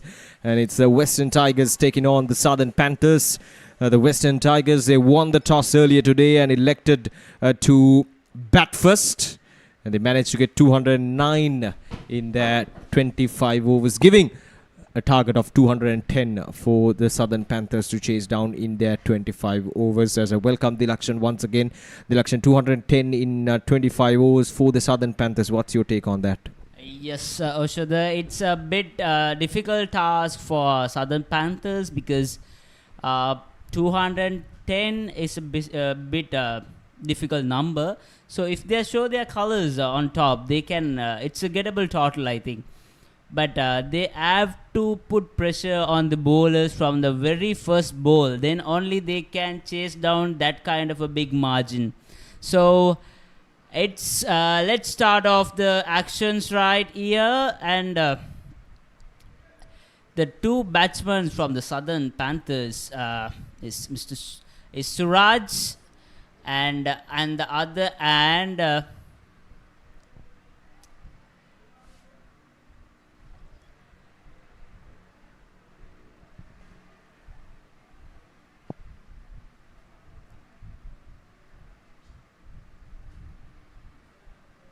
The focus is on the power play. Actually, how they manage to score like if they score more than 50 to 60 runs in the first 5 overs, they manage. It's a very easy task to get the target in. If they struggle in the power play overs, it's a bit difficult to chase down the big margin. And let's see how they can go ahead in the power play. And it's Bimsara on the attack with the ball. Bimsara, I think he's the one who came as an opening batsman while they are batting in the first innings. And Suraj facing the bowler, the very first ball of the second innings. Let's start. And it's a good delivery. It's a very good delivery. The bowler's on his arc. He is bowling in a good areas. Let's see how we can finish off the over. Maybe they are looking for an early breakthrough to put pressure on the batsmen. And yes, it's a good ball. He's bowling on his arc. He's very good bowler, I think, because they are looking for an early breakthrough and he's trying to put some pressure on the batsman.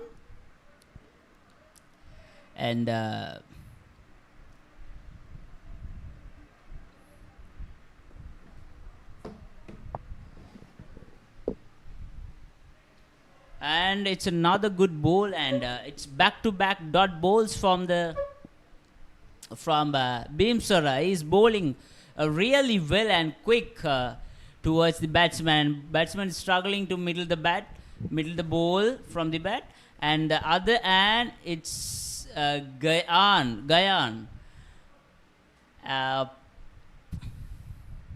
And they are adjusting the field.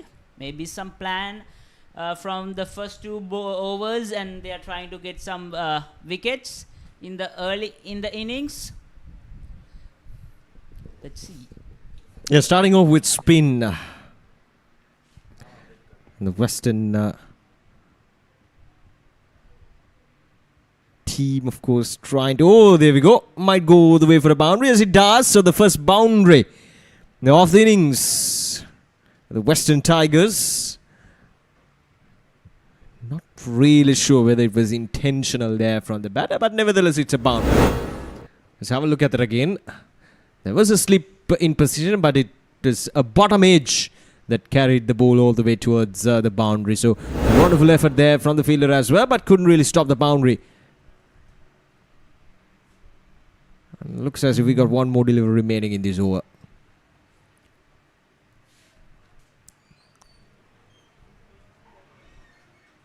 Up in there, and it's in the gap as well. Might go all the way for another boundary. So back-to-back boundaries for the Southern Panthers. This time it was a bit of a risk associated with that shot. But it's safe. And it's gone all the way for a boundary. Carved there from the batter himself. Oh, just that odd bounce right in front of the field. Always tough to stop those from reaching the boundary or going past you.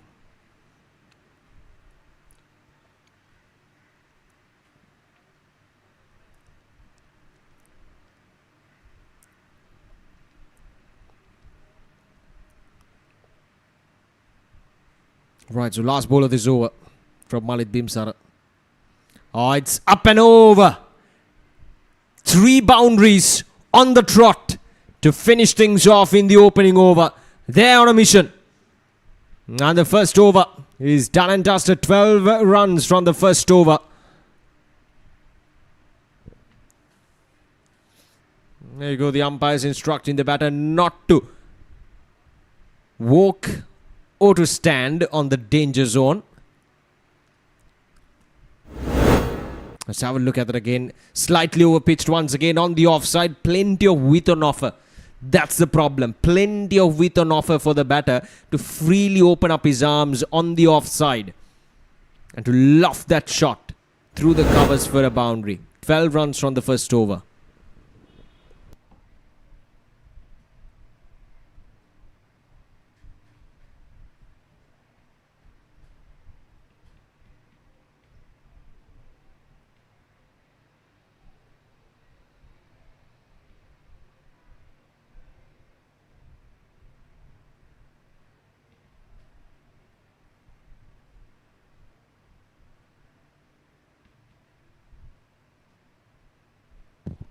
And the other ad, it's a pace bowler. It's Purna Prabhat. From the other ad, is a pace bowler. And Tharinder Suraj, it's a technically sound batsman. With those shots and timing, I could say he's a very strong batsman. And it's Gaya Rupa Singer. We'll see how we can manage to score some runs in the second over. Here we go with some pace.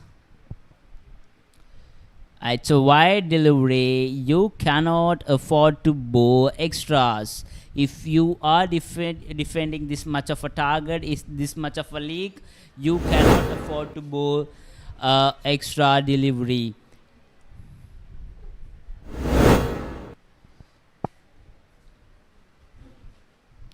Gayan Rupa Singha. And it's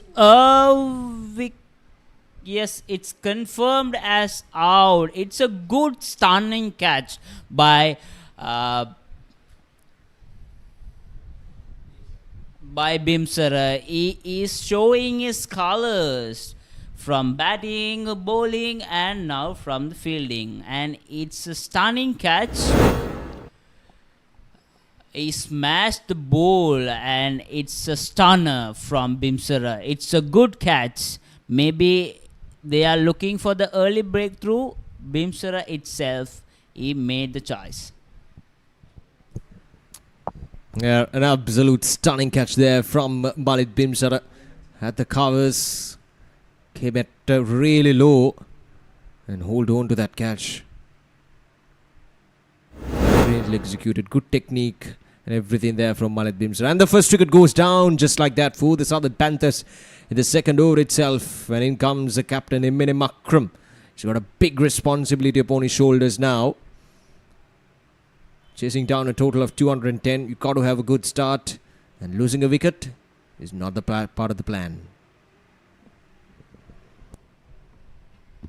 A big welcome to the captain of Southern Panthers. He done a great job from the bowling hand. We'll see what he can do from the bat. And he should deliver some runs to get across the margin of the chase.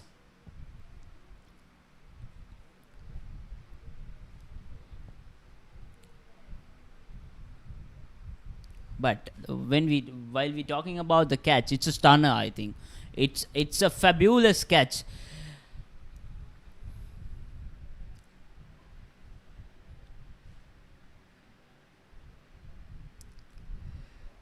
is correcting his arc, and Purna Prabhat. Will it be another wicket? Wow, what a ball. It's a bounce. It's a ripper of a delivery from Purna Prabhat.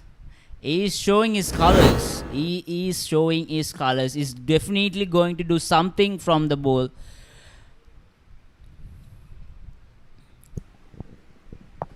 You had a good bounce. Says, welcome to the crease, captain.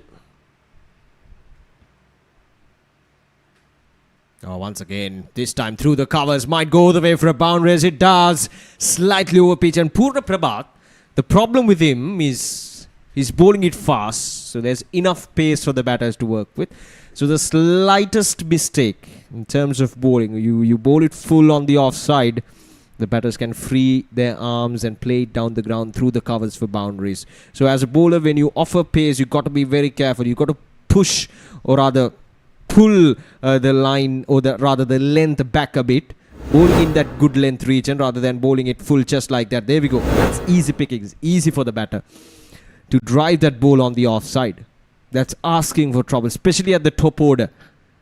Knowing that these are proven batters who can bat well in these conditions, and the conditions are favorable for the batters as well. It's a good flat track where the batters can have runs at their convenience.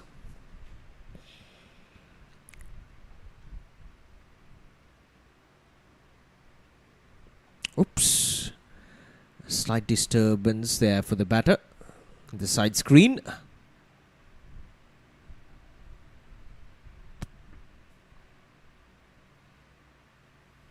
But it's a nice gamble to have as well for Purna Prabhat, because the wicket actually came for a full length delivery.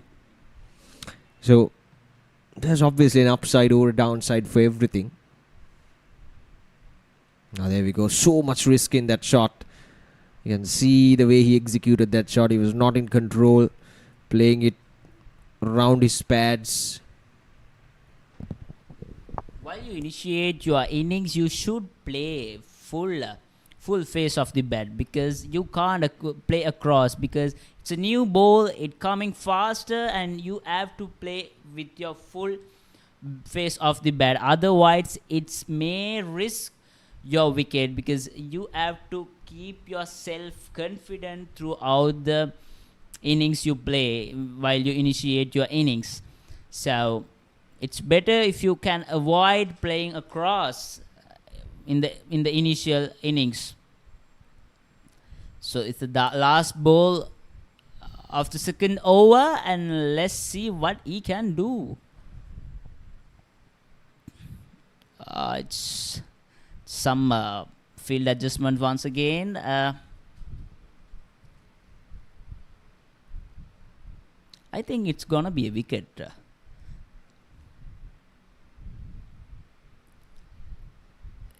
No, it's a bit of misfield and converted as a single, and it's 2 overs done. 19 for 1.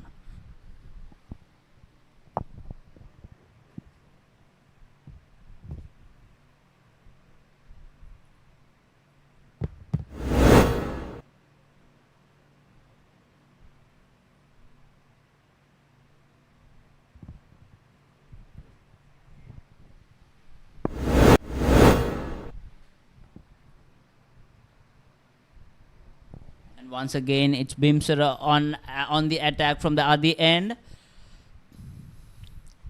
Bimsara, when we talk about Bimsara, he is delivering well for Western Tigers. He's been a stunner for Western Tigers while batting, fielding, bowling. He's doing his job on top. Let's see if he can get a wicket in this over. It'll be good.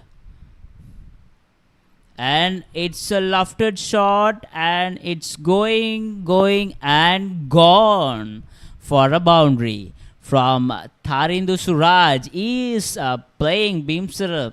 He is frustrating the bowler. He is frustrating the fielders with his bat. He is playing a good lofted shots.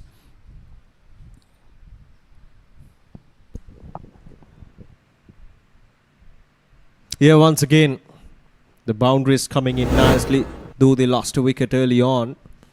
Tharindu seems to be batting on an entirely different track here. 17 of just 8 deliveries, hitting boundaries all over the park. And Malik Bimsara, after giving away 12 runs in the first over, comes in to bowl the first over, or rather the second over, and gives away a boundary. First ball of the over.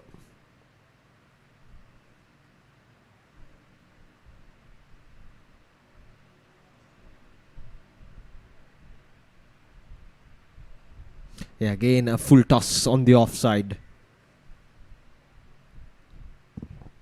And it's a good save. Just while look at the batting style of Tarinder Suraj, the bat lift is so good while he playing lofted shot. Just see the bat lift of his. Yes, he is doing it very nicely. He is getting the bat along with his body. Back to back dot balls. Will it get a wicket? It's once again another boundary. He is smashing the ball all around the park. Well, there's nothing much you can do as a bowler when the batter is playing shots like that. I mean, that's really well done there from the batter, knowing that the field there's no one in the deep, in that fine leg region. Perfectly executed. That's the second boundary in this over.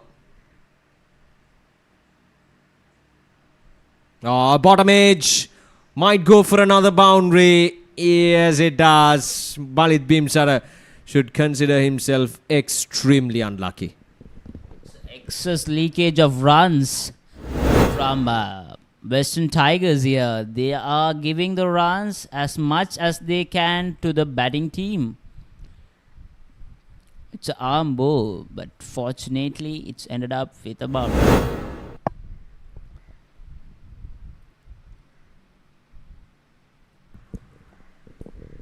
Yeah, very unfortunate. 2 boundaries in this over as well. Oh, a chance! Well. My goodness. The wicketkeeper couldn't collect the ball properly. And you can see the reaction from the bowler. He's frustrated. Let's have a look at it again. Plenty of chance, and the ball popped out of his hands. Malik Bimsara thought he had his man, but not to be. That's the end of the over. 3 boundaries from that over as well. 3 overs done, 31 for 1.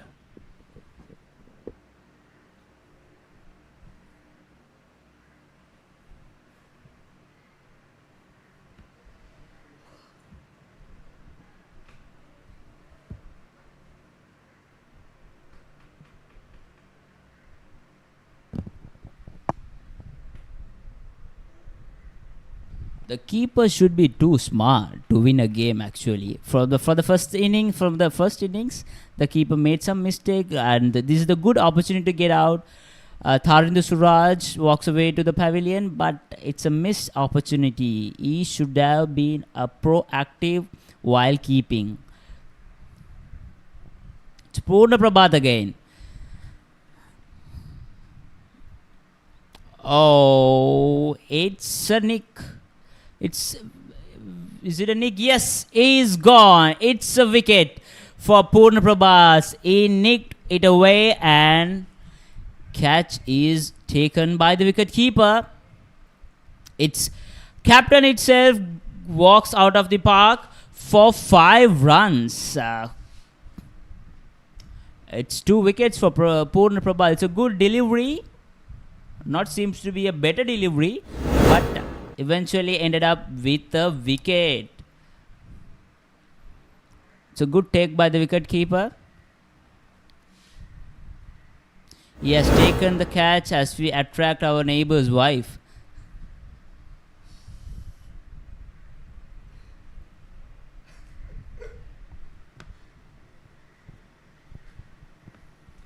It's 31 for 2.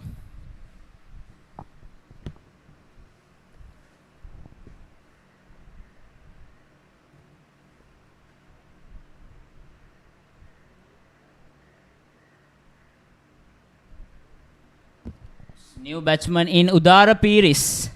Let's see what he can do for the team. And Southern Panthers in a big trouble. 31 for 2 down for 3.1 overs. They can't afford to lose wickets. They should build up a partnership to keep the momentum in. They already lost 2 wickets in 3 overs. It's a very hopeless situation for Southern Panthers. Yeah, need to get things in order here. Southern Panthers, they're chasing down a total of 210, and 31 for 2 is not a good place to be in. As they have runs on the board, it's just that they lost a couple of wickets and cannot afford to do that. See, this is what I mentioned at the start of the first innings. At the end of the first, in this case, the first 5 overs, the power play. Oh, that's a good shot. But straight into the hands of the fielder. So at the end of the first 5 overs of the power play, I would rather be at 45 to 50 without losing a wicket than be at 60 to 70 runs for the loss of 3 or 4 wickets. So that was the case when the Western Tigers were batting. They were going right around 9.5 runs per over. They didn't lose a wicket. But now, Southern Panthers, they are well over the required run rate, but they've lost a couple of wickets. Oh, that's a good delivery. Once again, Purna Prabhat have picked up a couple of wickets. He's troubling the batter. Udara Piris is looking good out there in the middle. The first shot from him tells you that he's a composed batter, but this time, Purna Prabhat, just the slightest of the movement away from the batter. Just see the movements of the ball. He is getting out from the batsman. It's a good delivery once again, but the batsmen are playing across. I don't think it may effective in the initial period of innings. They are playing across. They should play full face of the bat. They cannot afford to lose a wicket here. So it's already 2 down.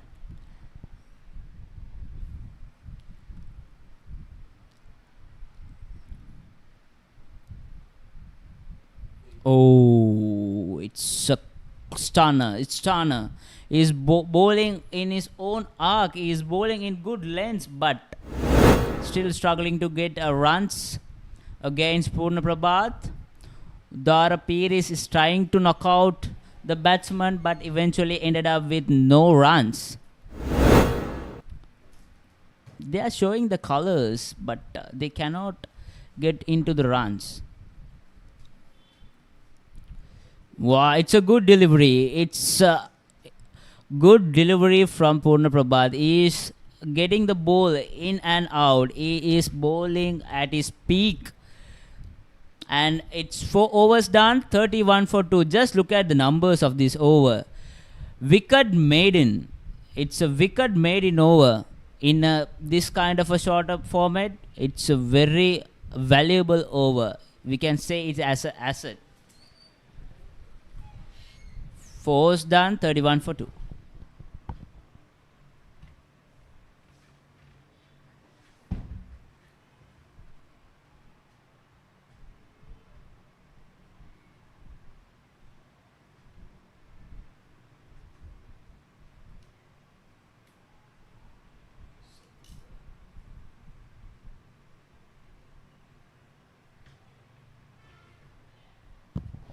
New bowler comes in, Sathika Balasurya. Let's see, Sathika Balasurya is also a fast bowler. Fast bowler replacing Bimsara. Sathika Balasurya. Yeah, to both the last over of the power play.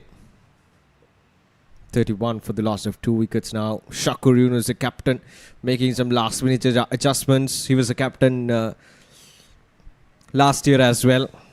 guided the team towards the championship. A very nice fellow.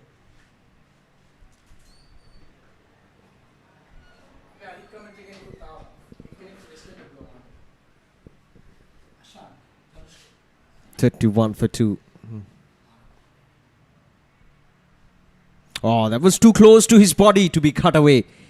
Tharindu, 25 of 13.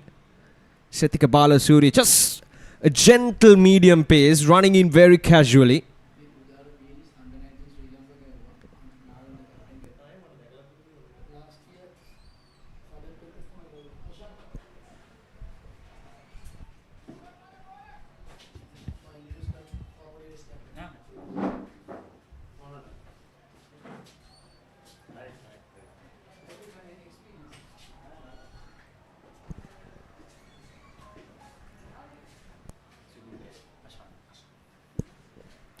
So 31 for 2, 4.2 overs. Oh, that's lofted and lofted nicely, but there's protection down in the deep. Will be just a single.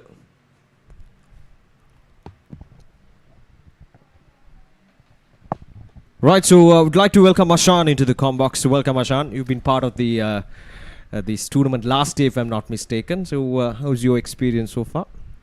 Firstly, thank you so much. Yes, last year I was part of the tournament. This time I'm part of the management side of the tournament.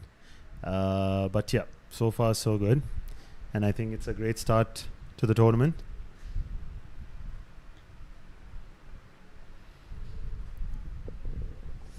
Yeah, indeed. So a different role in the tournament this year for you in the management, and obviously things have been going on nicely so far. The first day, the opening day here at Thurston College grounds, and good cricket as well. And obviously the Western Tigers have put up a good total, and it's going to be a good run chase, this one. Yeah. Oh, shot. Well, yeah. Thurston is usually known for having high-scoring games. As you remember last year as well, we had a lot of 200 scores, and they were chased. And as you saw right now as well, that's out of the ground. Great shot. There's really a minimum chance of error, because as soon as you shorten your length or bowl a little with width, I think you're going to be punished as a bowler. So you got to be very careful on this ground. It's just that as a batter, you can trust the bounce on this surface, and you can play your shots freely. And as you correctly mentioned, the margin of error as a bowler is very minimum in these conditions here at the Thurston College grounds. And again, this time he goes high up in there, a chance for the fielder, and nope. And one bounce, couple of bounces, and into the boundary line it goes. So a 6 and a boundary, a 4 to finish things off in the power play. So 5 overs completed, and it's 43 for the loss of 2 wickets, and we're done with the power play just like that. Well, I think they're going well, Southern Panthers. I mean, last year also they were a pretty good side. They had the runs on the board as well, but the only thing is that they lost a couple of wickets right now.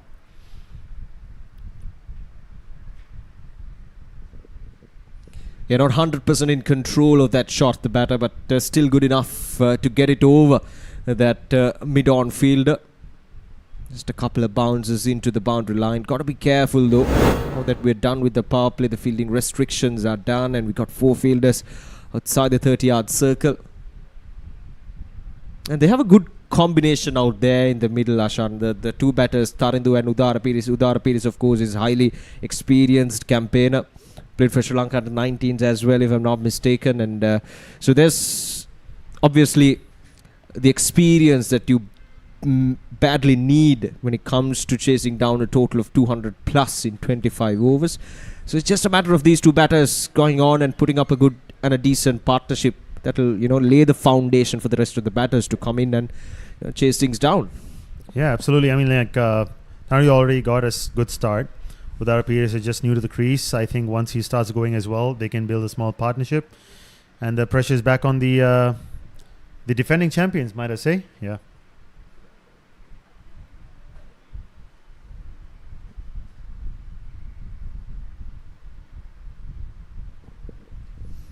Neatly done away. There we go. Taking a single. Udara Pires, highly experienced, and he's one of those people who can really guide this Southern Panthers in this run chase. play that anchor role in terms of letting those. So there's an Nalanda Ananda challenge going on as well over there. Well, that's a good thing about these kind of tournaments, isn't it, Ashan? You know, people from different backgrounds. You know, some are ex-cricketers, just like Udara Piris, and you know, most of the cricketers are not. Most of the players who are part of this tournament, they're not professional cricketers. But then it's just a passion that, you know, drives them to, you know, take part in these sort of tournaments. And especially from the management perspective, I think you can add something to this as well. You know, the Lancashire Premier League giving that, you know, providing that platform for these players to come in, and it's been broadcasted live as well. So it's a good experience, and that's a good delivery there from Omesh. Yeah, you're absolutely right. I mean, I've been part of this tournament ever since Lancashire Premier League 1. So I have seen over the years that this tournament has just gotten better and bigger, more exposure, better players. I think, like, for example, there are a lot of players, as you said, that haven't had exposure to actually play this sort of you know, experience, or like this sort of exposure, and playing with players as of such with great caliber, like who you're seeing on the screen as of now, and the batsman. I think that's cut, and that's great. He just used the pace and threw the bat at that, and that's exactly how you have to play on this wicket, because this wicket sort of have that nip. Using the pace, I saw in the first innings as well, there was a couple of boundaries. They went down third man. So that tells you the faster you ball into the wicket, and if you have width, I think you can just go for it. Yeah, fair enough. Once again, as you correctly mentioned, using the pace of that delivery there, just Tharidu. Well, he's on 40 of just 20 deliveries. And the team's total is 48, so he's been contributing with the bat so well. It's so far in this run chase for the Southern Panthers. 48 for 2 in 5.3 overs. Ramesh Vidyaratna just need to keep things tight here. That's a better ball. Well, the tournament is expected to run till late September, if I'm not mistaken. So that's if the weather stays good, yeah. That is. Hopefully the weather will be good, and we got a few different grounds all around Colombo, all set to host this tournament. So if you could add a bit about that, the venues, and of course how the tournament structure will go on till the late September. Yeah, you're absolutely right, and that's a half appeal. I don't think so. That's a little high. Yeah, as you said, we'll be playing this tournament across 3 grounds, and the best thing about this tournament is that each ground is suited for a different sort of a game. So for example, this ground is one of the highest scoring grounds, and you got Kirimandala ground, Ace Capital, which is a little bit more challenging for a batsman, because as the game progresses, you'll have more turn. In the early mornings, you'll have a bit of swing and bounce. So I think that is a more challenging wicket compared to Thurston. And that gives a good challenge between bat and ball. So I think it's really nice to have different grounds, not having the same high-scoring games, you know. So, and as you said, yeah, it'll go till September, because we have about 8 teams, and each team is playing each other 1 game each until we go to the knockout stages. So that's also kind of good, because, you know, every team likes to play against the oppositions. There are new oppositions last year compared to last year. We have more oppositions this year. So I think this time the tournament has been organized really like one step better than last year. Yeah, that's what matters, isn't it? Once you go from year to year, you got to have those advancements. You got to have those improvements, and the Lancashire Premier League, it's a good example, and you know, not an easy task organising a tournament of this calibre, bringing in people from different corners of Sri Lanka to play a tournament like this on first class wickets as well. So yeah, 9 teams taking part in the tournament, and bit of a break for the players as well, as Tharindu got hit right in his just above his knee, if I'm not mistaken. But I hope he's okay. Ramesh Vidyaratna, once again, he's bowling fast. It's just that the execution has not been up to the perfection. So by good hit for a boundary, when you bowl it wide outside the off stump, so you got to be careful to bowl it tight just around that 4th to 5th stump region, not giving any width outside the off stump for the bowler. I mentioned this earlier as well. It's just the line in which you bowl at this on surfaces like this that matters as a bowler. So you got to be very, very tight, and got to think on each and every delivery how you deliver. Last ball of this over, just 5 runs so far from it.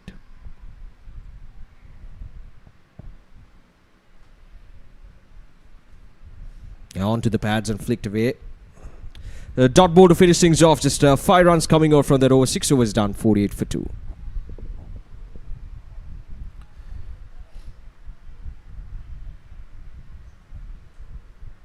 If you compare Western Tigers to last year, I think their strength was more with their spinners. If you remember last year, each of the games, I think maybe the fast bowlers got probably the first 3 overs or so, and then they started with the spin.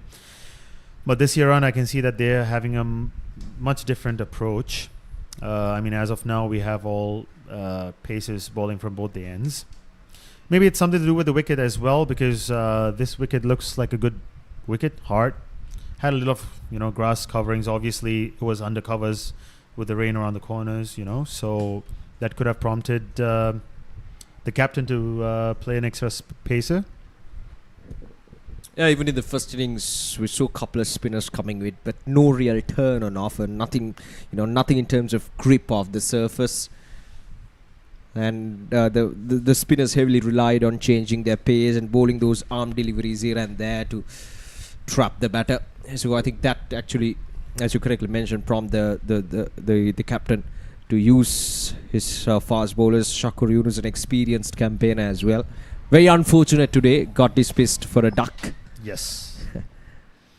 He's a very passionate player, I must say. That's a good ball. He's one of those players who really likes to get involved, and he's not even silent outside the wicket, outside the pick. This as well, he's like to, pull a couple of legs from the opposition. So I know he's very enthusiastic player. So it's sad to see that he couldn't score a run today. But still the early days of the tournament. I'm sure we can expect a lot more from him. But there we go. That's a good looking shot and a good effort from the fielder, but not good enough to stop the boundary.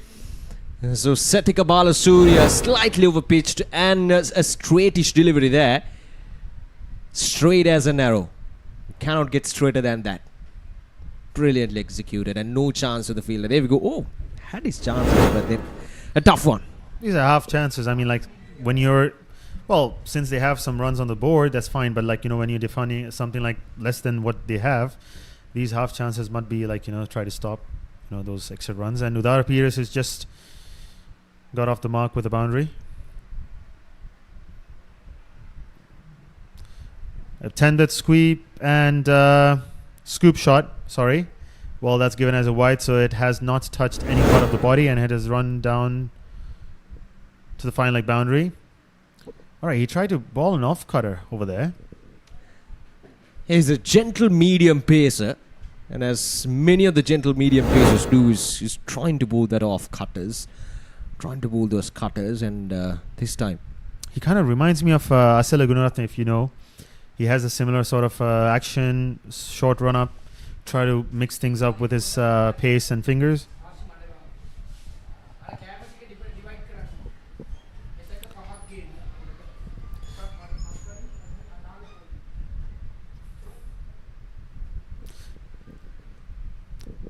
This is sort of the wicket where, as a bowler, I think you need to realize that it's not a wicket that you can take wickets at, whenever you want.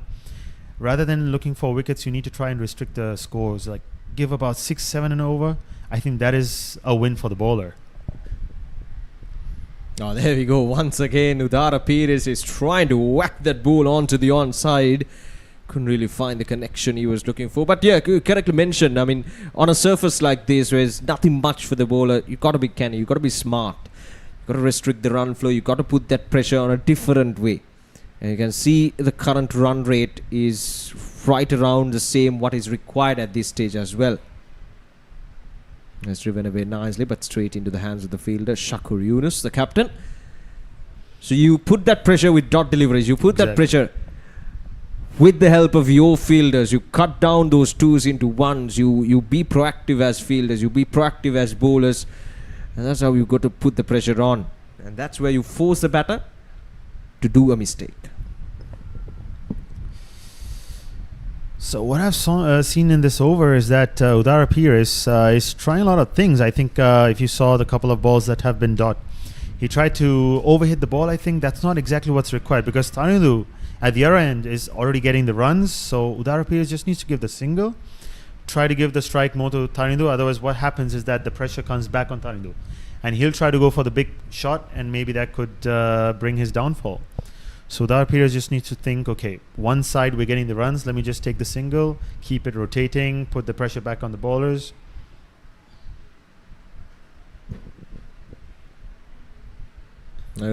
Cricket is very much of a mind game, isn't it? Absolutely. Whether it's batting or bowling, whether you're a fielder, doesn't matter. You got to get your mind involved, otherwise you're going to fail. As you speak of the captain is bringing him on. A handy cricketer, isn't he? Shakur Yunus. Yes, destructive with the bat on his day.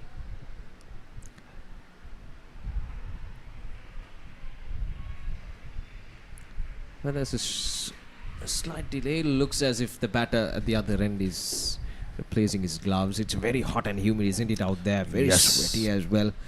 So it's important that the players stay hydrated. You know, as a player, I remember like usually when we know one day early, if there's rain, the next day when you play, it's going to be hot. That water that is seeped down in the ground starts evaporating and hits your face. Just makes it even more hot, you know. There's a slight breeze, I must say, but I don't think so it's any of a help. A neatly ball this time outside the off stump. Shakur Yunus, handy off spinner. He's a very active captain, isn't he? Always changing the field, always talking to the fielders. Yep, as I said, this is the same thing that happens off the field as well. So he's always like, you know, on his toes.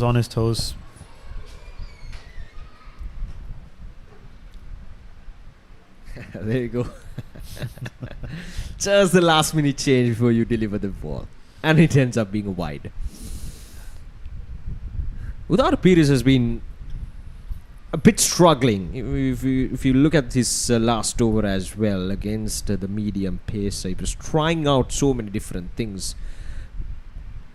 Nothing really worked out. But then again, you can see the shots that he's playing. I mean, he looked good when he walked out to the middle at the early stages, the first, I guess, 4 to 5 deliveries. But ever since that last over, Udara Pires has been kind of struggling. He's been trying out few different things, but nothing seems to be working out for him. Yeah, absolutely. I mean, like as a batsman, I think the first few deliveries, at least the first 10 deliveries, needs to be the ones that you try and hit the ball right under your eyes, into the middle of your bat.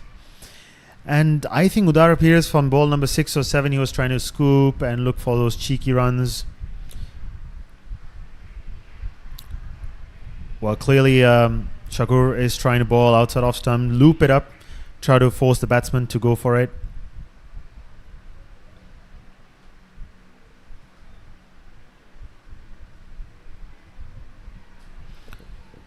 Yeah, cut away nicely. There we go. That's a boundary after quite a long time for the Southern Panthers. Tarindu just cut it down quite nicely. Enough pace, ample time for the batter to work on that delivery and to cut it away, to perfectly bisect the two fielders. There we go. Nicely executed.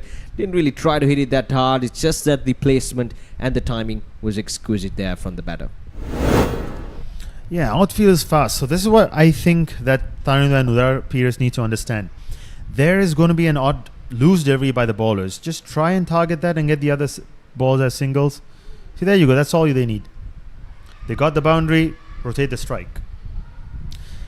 Tarindu has been doing that, but unfortunately Udara Pires has been a little stuck. I hope he realizes like, okay, Tarindu is getting the runs from the other end.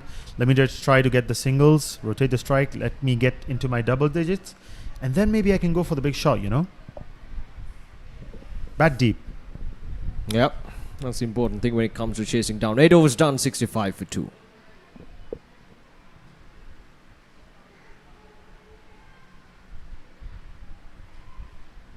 So you have been part from last year as well. What difference do you feel from last year to this year comparatively? Well, it's to be honest, it's too early to give you, an exact answer, a precise answer. But then again, I think obviously the number of teams have increased and the duration have increased as well. And in terms of organizing, there's been quite a lot of new additions. We've seen guests coming in, and we're being offered with, and we saw the trophy being taken out to the middle in the morning as well. That was a nice gesture. And so far it's been quite a bit of improvements from the previous year. And with the tournament goes on to the next month and then beyond, I think we'll see more and more improvements. And it's just the day one, and I'm sure the day two is going to be even better, and you learn through the process. Yeah, absolutely. I mean, like this time the stakes are a little higher, and I think had a couple of words with the blokes, and all were very excited about this tournament. Hats off to Yusuf actually to organize such an impressive tournament. And that's again in the gap. As I said, keep on getting those odd boundaries and look for the single. That's all Tarin has done, and that brings up his 50. Really a great knock, 30 balls, 50. He's been keeping this chase alive with some good shots. Yeah, a timely knock there from Tarindu, reaching to his half century in just 30 deliveries, and once again that width outside the off stump. And it's just a matter of finding that gap. You get a guaranteed 4, and that's exactly what Tarindu did. Just finding that gap and timing it up to the perfection. Brilliantly executed. See, that shot tells you that this ground is not all about the big shots, The good shots can give you runs as well. I mean, like, he just used the pace of the ball over there. This is exactly what Udar Pierce needs to do from the other end as well. There you go, loose ball, and that has also gone to the boundary line. Overcompensated by the bowler. First ball was outside off stump, and he tried to ball a little bit straighter and ended up drifting it down leg side, and it was easy pickings for Tarindu. Another boundary, and pressure's back on the new bowler. Well, that's shot and a half there from Tarindu. My goodness, how perfectly executed. He just made it look so easy as well. Look at that, a straightish delivery, and paddled it away nicely down towards the fine leg region for a boundary. Nicely executed shot. He knew that there's no fielders down in the deep. Guaranteed 4 once again. Right, that was a loser as well. That should have been out of the ground as well, but Tarin just tried to overhit the ball maybe.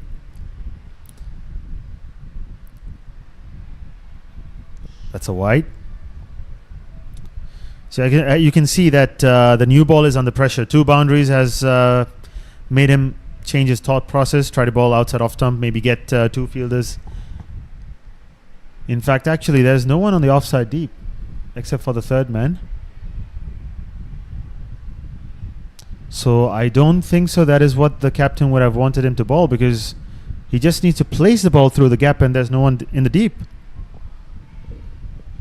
Oh, this time through the offside he goes. And a 6. Well, the long off fielder, for a moment I thought he was in contention to take that catch, but never mind, it's gone all the way for a maximum. Brilliant strike there from Tarindu. Oh, that is not what the captain would have wanted him to bowl. I think he will have a word with him. I think he's just trying to compensate the line that he was bowling earlier. 2 straight, now he's trying to bowl it outside off stump.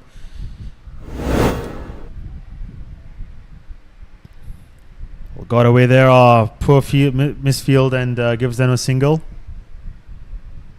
Expensive over. 15 runs in that one. 16, sorry. Yeah, 9 overs done. 81 for 2. Southern Panthers 129 runs away from victory. And they're going at a good rate of 9 runs per over.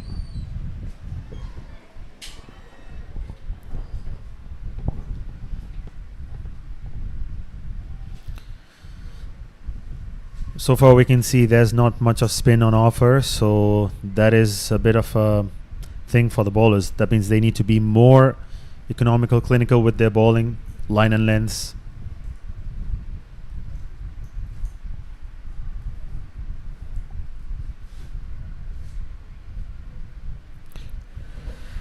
If you do realize that Western Tigers do have their A bowler who is a left-arm spinner, but at the moment with both the batsmen being left-handed, I think that have forced Shakur to bowl himself and another maybe part-time, I'm not sure, but he's not getting his best ball out there just because there are two left-handers.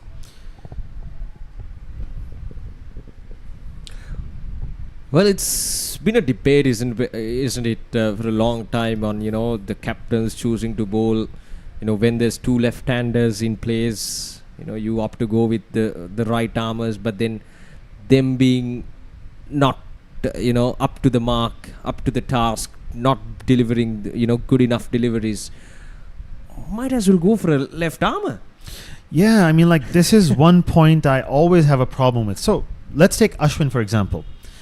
He is one of the best bowlers, obviously. That's again in the air, in the gap, and there you go. Okay, so there's one down third man, so just a single. So this is a debate I really want to know about. I want opinions from others as well. So Ashwin is one of the best bowlers, undoubted. And he has a lot of wickets. I think test if you take maybe 400 plus. Now, if you take a team, do you think there are more left-hand bowlers or more right-hand bowlers? I mean, batsmen. You have more right-arm batsmen. That doesn't mean that he's not taking right-arm batsmen wickets, right? So I believe that if you are a bowler, whether you're left arm or right arm, you need to have that ability or that, that fight where it doesn't matter to me whether it's a left-hand batsman or a right-hand batsman, I can take his wicket. That makes a bowler a complete bowler. That's why you can depend on Ashwin, whether it's a right-arm batsman, a right-hand batsman, or a left-hand batsman. And that's what every bowler needs to think in their head. No. If I am this, I can get any batsman's wicket.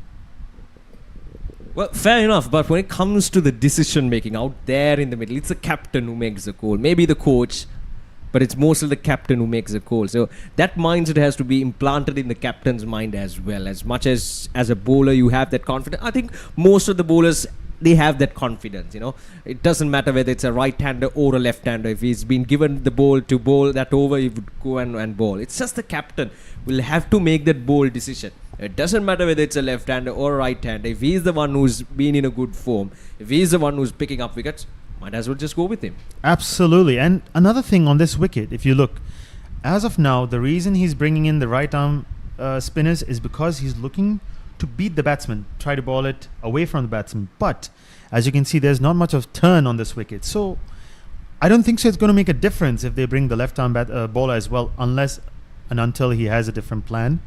So yeah, again, as you said, it's up to the captain to take that decision. It's always easy to make a judgment from outside the ground. But when the spotlight is on you, it's a little difficult. Yeah, quite a lot of hard decisions to take, especially in this shorter format of the game. As a captain, you have quite a lot of responsibility. And I feel like shorter the format, the higher the responsibility on the captain as well, higher the stress, the pressure on the captain. So it's easy for us to make all these judgments from outside, as you correctly mentioned, but yeah, not the Again, easiest down of the the leg job. side, probably there's a couple over here. Right, so as you can see, Asanka in this over is trying to just dart it really fast, straight, rather than the last over where he tried to loop it, give it above the eye line. But I think he found out that that's not the way to go on this wicket. Ball a little faster, a little quicker. There you go. And you learn through your mistakes. Yes. Prasad Asanka has shown us that, and he's bowling in good areas now, not giving too much width outside the off stump, but then again bowling it right around that 5th to 6th stump region on a flatter trajectory.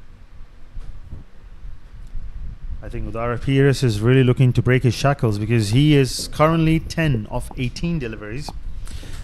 Thankfully, Tarinder is getting the boundaries from the other end. Otherwise, this would have been a bit of a slow start from Udara's perspective.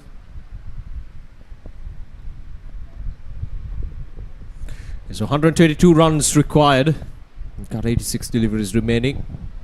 They're going at a good rate. There we go. Once again, a flatter and a faster delivery from Prasad Asanka. This time to Tarindu, who normally looking good whenever the ball is outside the off stump. But this time he was beaten to the pace. Oh, this time. And, well, for a moment, I thought that the umpire had a nod in his head. Oh, that was a very close call. My goodness, how close was that? The bowler cannot believe it, and he wants a review. He wants to send it upstairs. Let's have a look at that again. That Bit is tough on the umpire's bowler. call, maybe. Honestly speaking, he was covering the whole wicket, and yeah, as the umpire is saying, he is thinking maybe it's going down leg with the angle that he's bowling.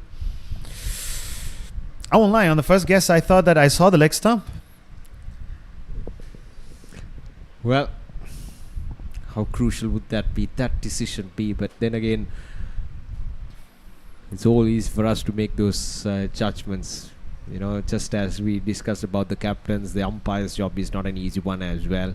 You got to make those instant decisions. Well, that was a very good over. Only one coming off it. After 16 runs of the first over, Asanka had a good comeback with just one run in that over.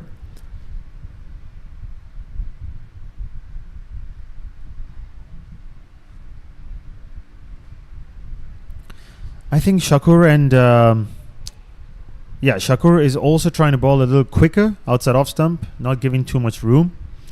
I think they're assessing the wicket, trying to be a little bit quicker now, as you can see. Udara Pires is certainly struggling out there in the middle. He's trying out everything, his very best to get a boundary, to break the shackles, and to make sure that he's getting into his groove. But nothing seems to be working out for him. This time he goes up in there. This could be a chance. Oh, just away from the fielder, and he gets a boundary. Hopefully, this will allow him to break the shackles and to give him some confidence. It was once again not the most confident stroke making there from Udara Pires. Look at that. A flat batted shot, but the fielder had no chance down in the deep.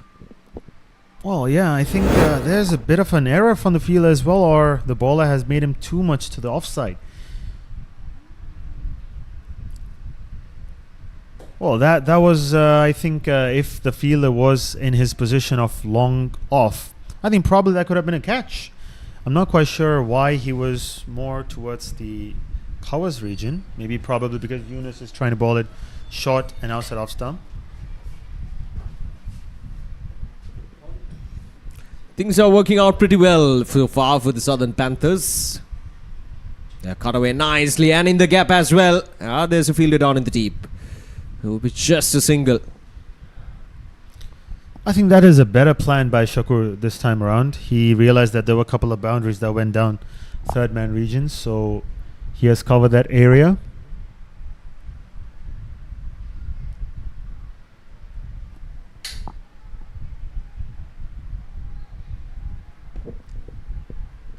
Off the edge, but safe there from Udar Pires as well. So a single to finish things off.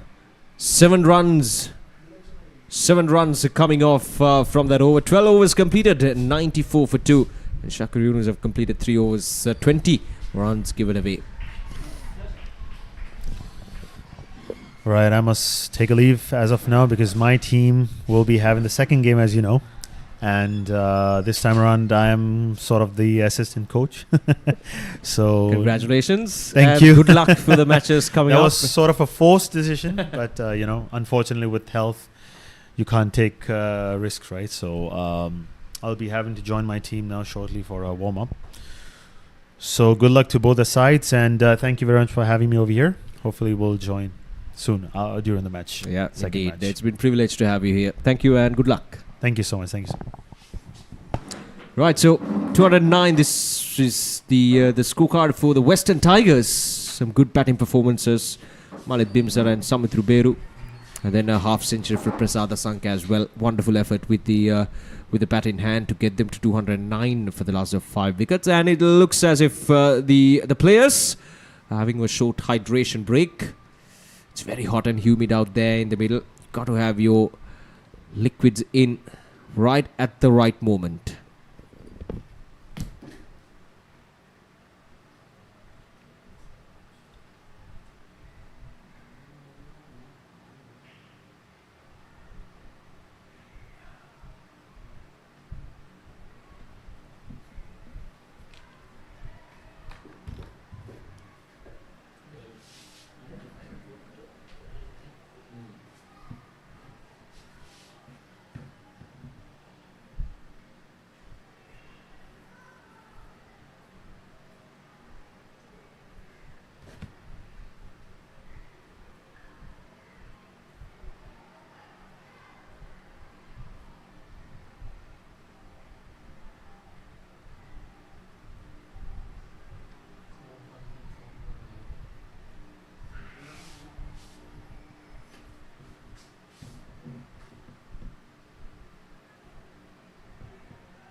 Yeah, Haley's colors theme.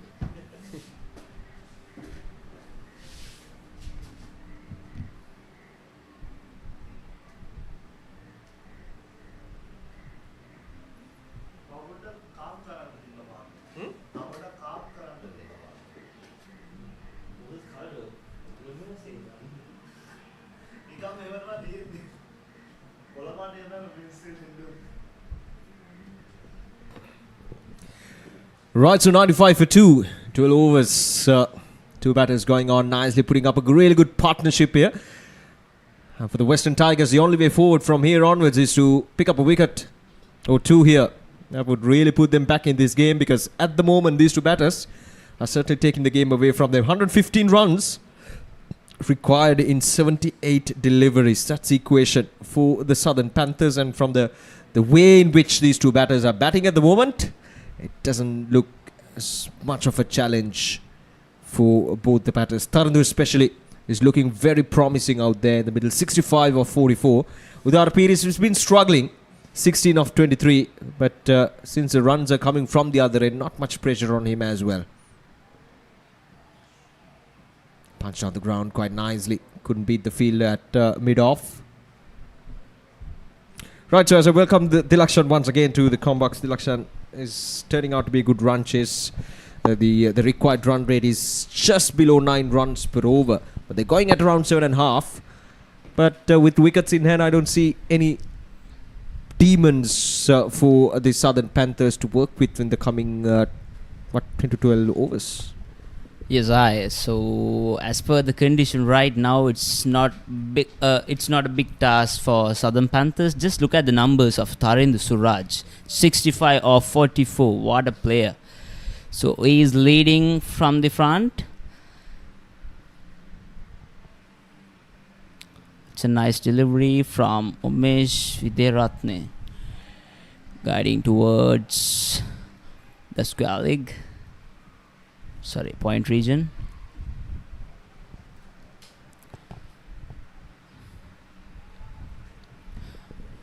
Yeah, Umesh Vidyaratna has been good in his first over. He's bowling with good pace. It's just that you got to make sure you're bowling it tight. With that pace, on a surface like this, it just gives an easy access for the batter to work that ball towards the square part of the wicket, the square region of the wicket. So as a bowler, you got to be careful, you got to be canny, you got to be smart, you got to be proactive. You got to bowl in that line just outside the off stump. We call it the corridor of uncertainty, and that's where you got to bowl. Once you go beyond that corridor, you are opening up an easy pathway for the batter to just like that ball, carve that ball onto the offside. Behind the square leg, backward square leg, deep third man, square leg region becomes easy boundary options for the batter. Actually, Uddarapir is helping out Tharendra Suraj to build up a strong partnership here. It's like a mind game, you hit high stake. So this is what everyone expects from Southern Panthers side. So they should stick to their basics and carry forward this momentum towards end. Omesh Diyaratne.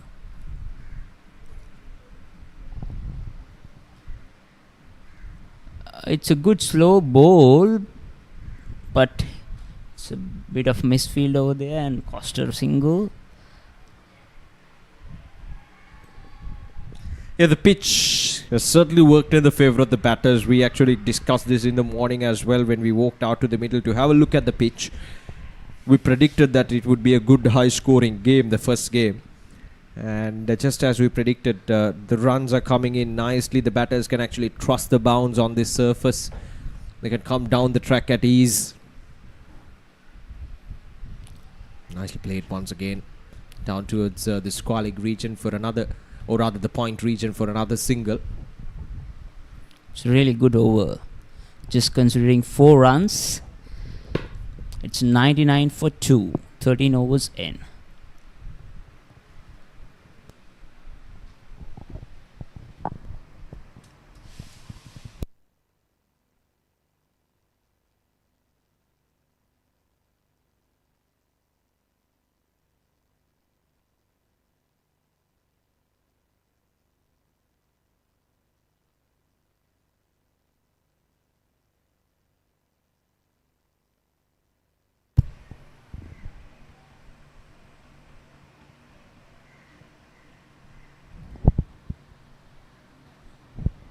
A new bowler comes in, looking like a spinner.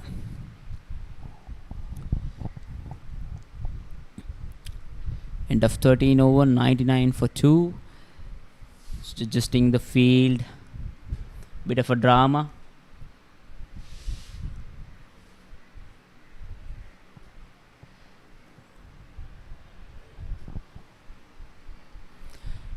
Yahish Yunus, the new bowler. Seems to be a leg spinner. Good fly delivery. Oh, what a... No, it's just bounce. Well, for a moment I thought he had his man. It was a really good piece of fielding. Let's have a look at that again. Maybe just came right off the bounce. That's a really good effort. And back-to-back deliveries going right back at the bowler. Yahish Yunus. Not sure whether he's someone related to Shakur Yunus, the captain. And once again, could have been 3 out of 3. Right back at the bowler, but never mind, it was powerfully struck. And it goes all the way for a boundary. But Yahish Yunus, he could have stopped it. Let's have a look at that again. Just went right through his legs. And no chance of the fielder down in the deep. That'll spoil that good over from Yahish Yunus. Got 3 more deliveries to go in this over.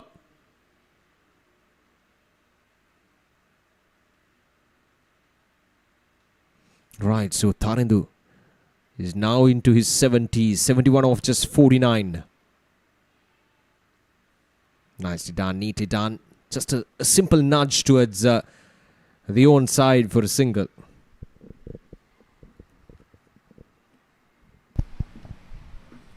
So far he's doing good with the ball. So 1 boundary considered in 4 balls. See how we can finish it. They should take a wicket to make the momentum here. It's a nasty ball and cost a single.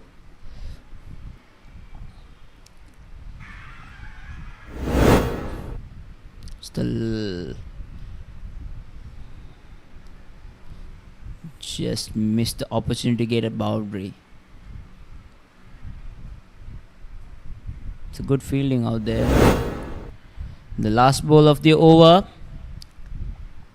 And it's caught it away and it's cost a single. So good over so far. It's just 7 runs from the over. 106 for 2 at the end of 14 over.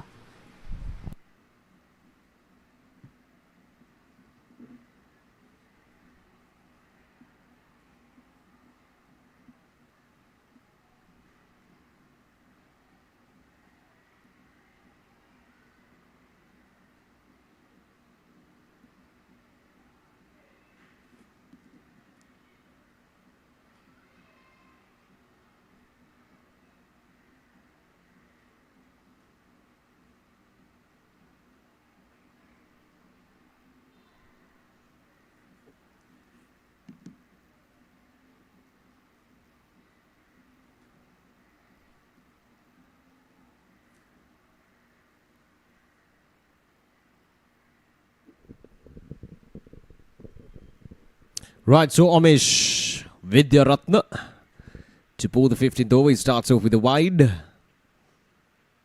Just 103 runs required now. They've done the hard part. They've lost only 2 wickets. They've batted through 15 overs now after this over.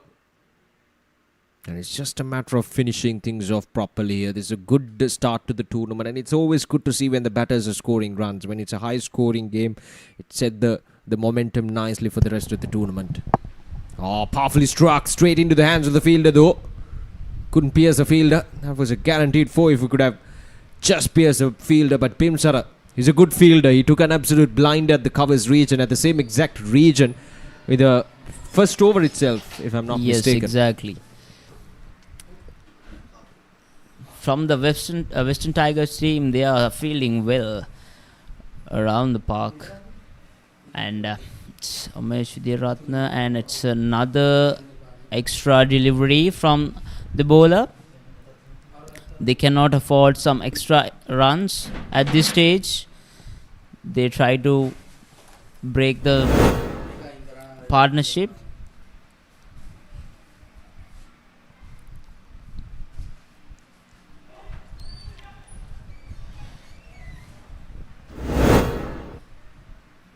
Umesh Vidyaratna.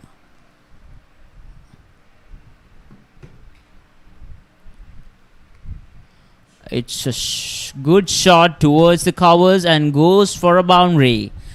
Tharinder Suraj showing his class here. Once again carved through the offside. It was a bit uppish from the batter himself, but just on the bounce. That's tough on the fielder. Bimsara is a very good fielder, but it just came right on the bounce. Got to be careful, Tarindu, when playing that shot on the offside. There's a number of fielders at the edge of the 30-yard circle. So already 5 runs from this over. And Tarindu is on 77. Just 99 more runs required. Everything is working in the favour of Southern Panthers. And Nelson on the board for the Southern Panthers as well.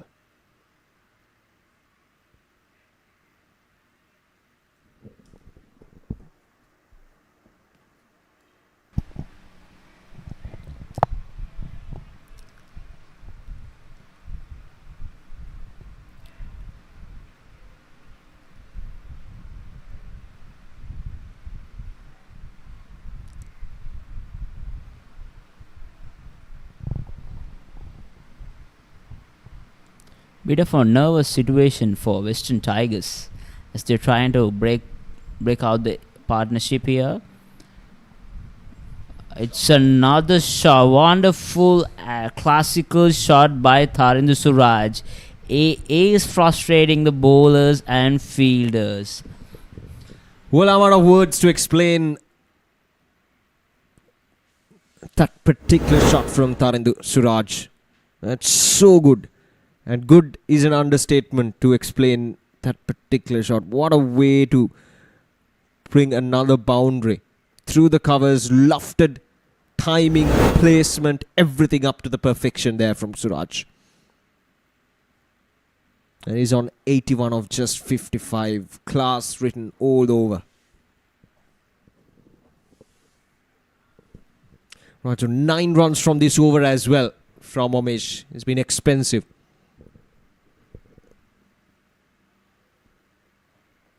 He's a classy batter, isn't he, Tarandu? Didn't really see any sloggings from him. It's just pure class. Timing the ball up to the perfection, placing the ball, bisecting the gaps really nicely, and just playing with the minds of the bowlers, not giving any time for the bowler to settle down and, you know, think through. He's putting the pressure on the bowlers right from the set go. Last ball of this over, 10 runs from it. Udara Peris will play a dot to finish things off. 15 overs done, 10 more to go. 116 for 2.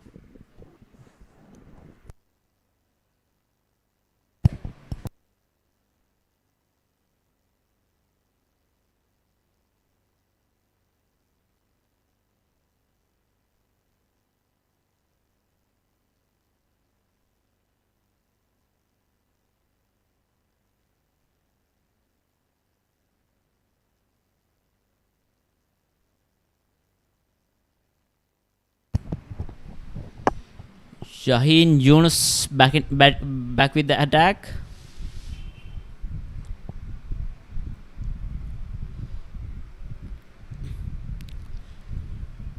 It's Tarinder Suraj is doing his best here, and it's once again it's a single. No, they have run 2.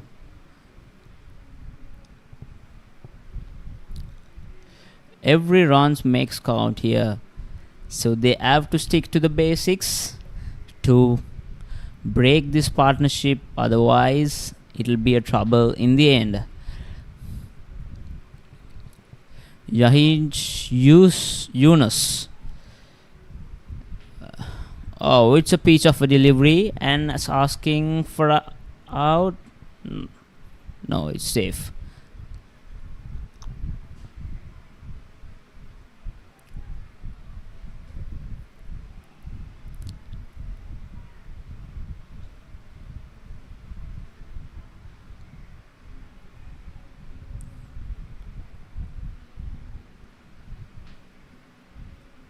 It's a wide delivery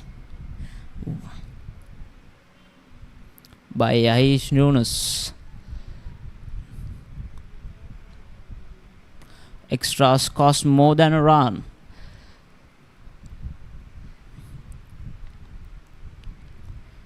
Oh, it's a miss hit. Up in the air, no man's land. And safely counted as a single.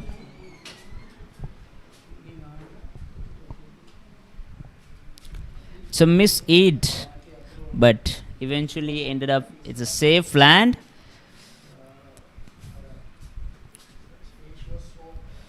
Darapiris.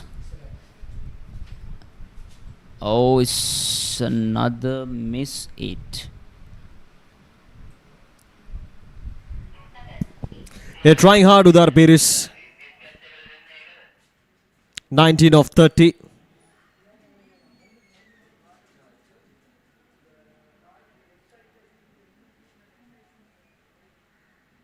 That's up in there. Just won the bounce towards a fielder down at long on. It's been a real struggle for Udar Peris, but the only relief for him at this stage is the fact that Tarindu is actually hitting the ball well and is getting those runs. Otherwise, could have been an immense amount of pressure on Udar Peris.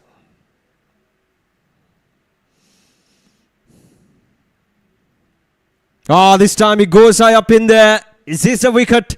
Is this a moment? And it lands in no man's land. Just like that. The luck's certainly riding on the Southern Panthers' way. It was up in the air for some time. But anyway, 16 overs done. 122 for 2.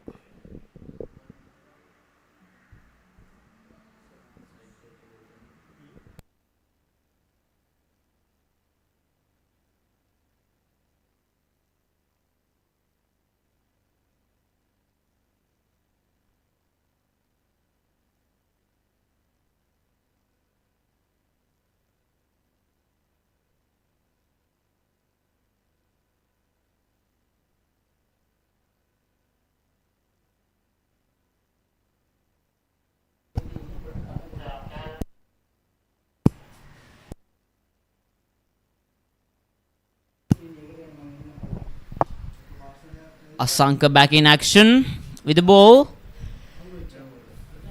He gone for a few. So we'll see.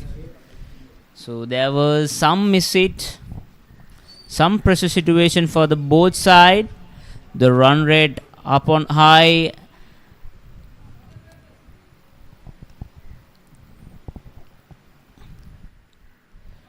Prasad Asanka. Will it get a breakthrough? Oh, some missed opportunity by the wicket keeper. Yes, it's a good opportunity for a breakthrough. Prasad Asanka. Yes, it's a short ball, but no runs. Bit of a nervous situation up there because the run rate is almost 10.15. And it's a good shot beyond the boundary. It's a massive 6 by Thorindu Suraj. Well, he moves into 90s. And you mentioned about the required run rate, the Lakshan, with shots like these. There's nothing much to worry about the run rate. As long as Thorindu Suraj is out there in the middle hitting those big shots all over the park. There we go, a good effort.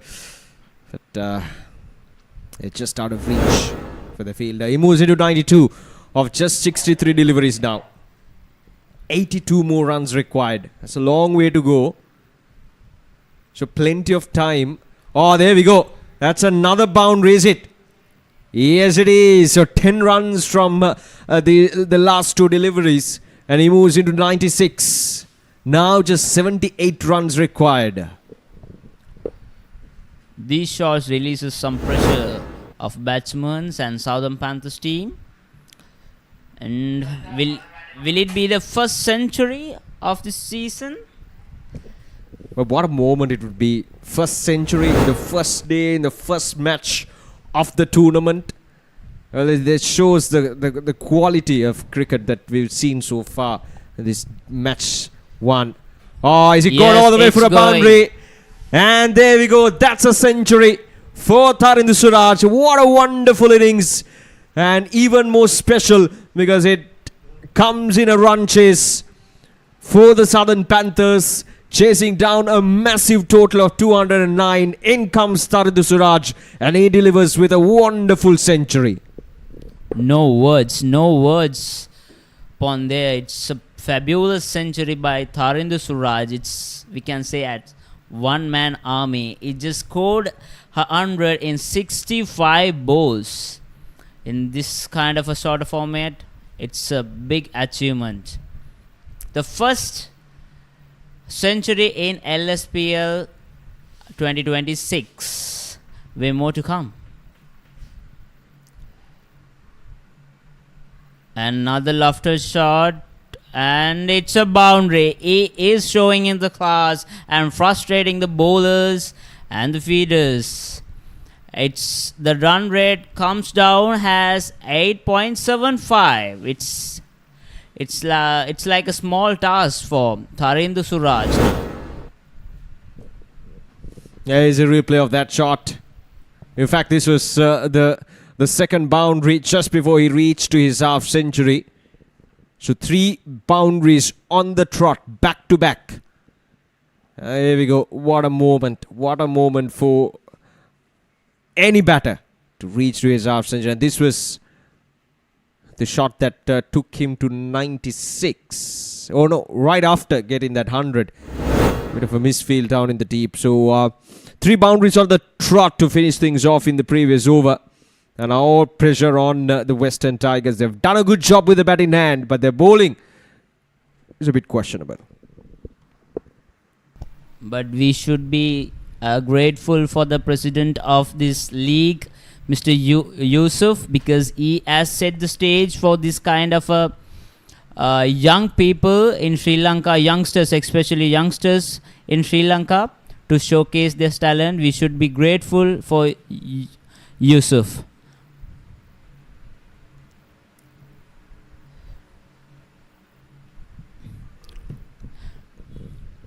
Now all eyes on Udara Piris. He's on 20 off 31. That's wide. And it'll go all the way for a boundary as well. 5 runs offered from the Western Tigers to Southern Panthers. And look at that, Tilakshan. The required run rate and the current run rate. You made a comment about that, what, an over ago? The difference was about what? 1.5 runs, 1 run. But now it has come down drastically.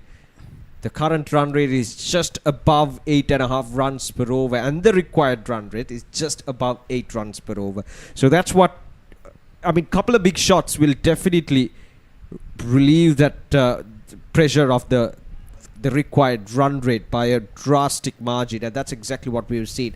And that is back-to-back wides from Shakur Yunus, the captain. They are leaking runs here actually. So they have limited number of runs in the board, so they can't afford to make such a deliveries for the opposition team. They are leaking runs. They should stick to their basics and plans. It's a pressure situation out there for Western Tigers. And it's shipped towards long off, and it's converted as a single. Now the required rate is 8.13, but the current rate is 8.53. It's dramatically changed in 2 overs. This is what T20 cricket format, shorter format will do for you. It's cautious play by Tharinder Suraj.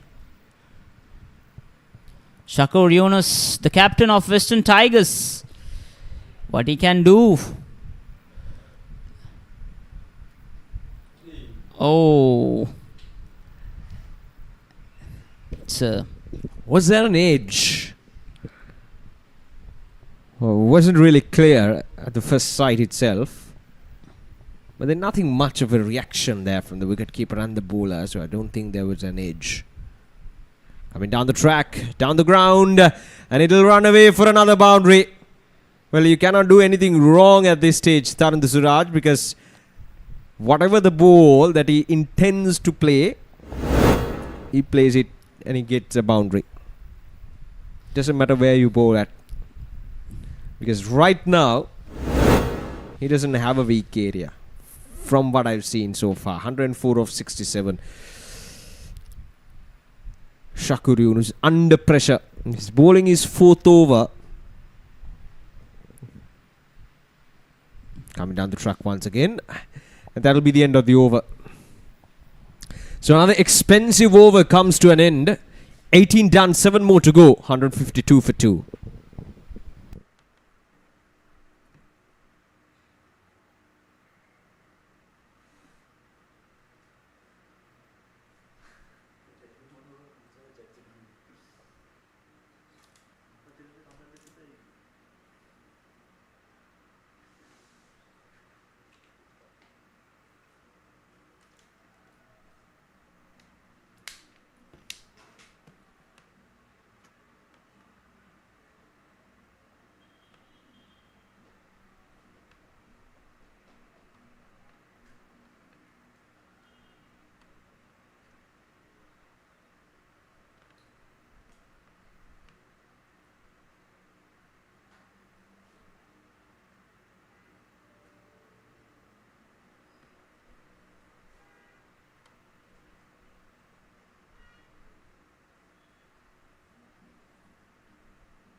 It's Purna Prabhat once again in the attack.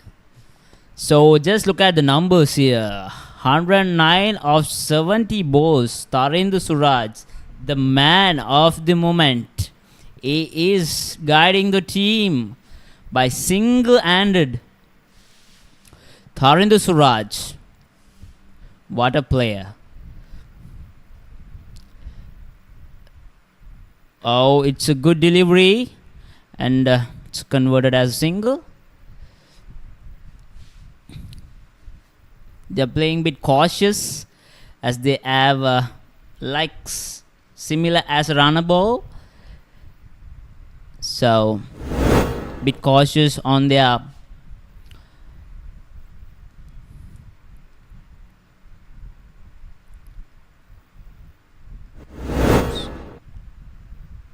another good ball by Purna Prabhat, guiding towards third man.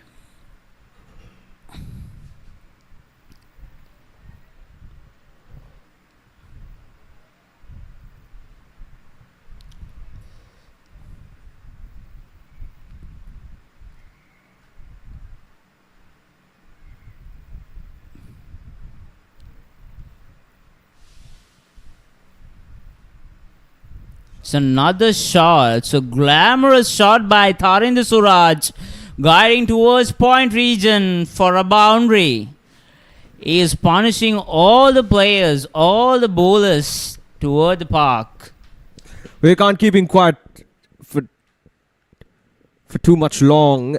The first couple of deliveries, couple of singles, and then once you give that width outside the off stump, Tharindra Suraj will show no mercy. He will cut it down and he will cut you down for a boundary. There we go. Brilliant. Absolutely brilliant. It's been a real good show of batting up. Pure masterclass from Tharindra Suraj. Oh! How did that miss the stumps? My goodness, that was very close, isn't it?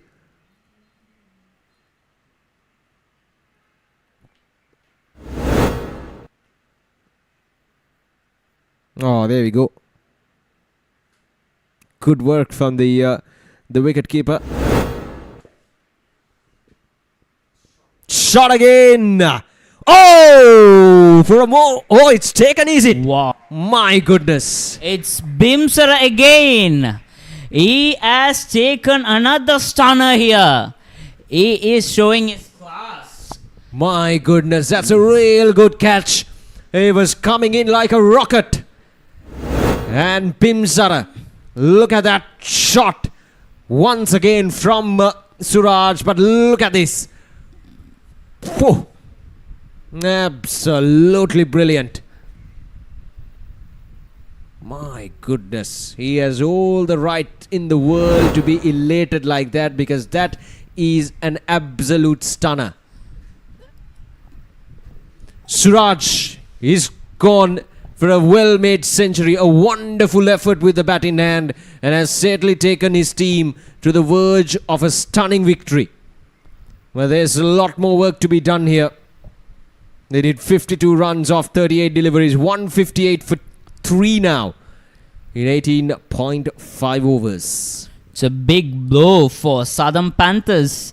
The in-form batsman Tharindra Suraj walks out to the pavilion. And the new batsman comes into the crease. So it's a big blow. Big blow for Southern Panthers. He's the one who guiding his team towards the victory, but eventually ended up with a smart stunner catch by Bimsara.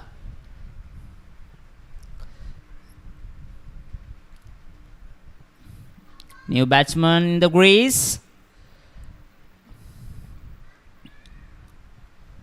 It's the last ball of the over. Let's see. Yes, it's a nice shot and guiding towards the boundary. It's a boundary. It's Shamila. He's guiding the ball towards the boundary. In the very first ball, he is facing in the middle. It's 19 overs done. It's a nice shot. He is showing his own intention of aggressive. And it's 19 overs done, 162 for 3.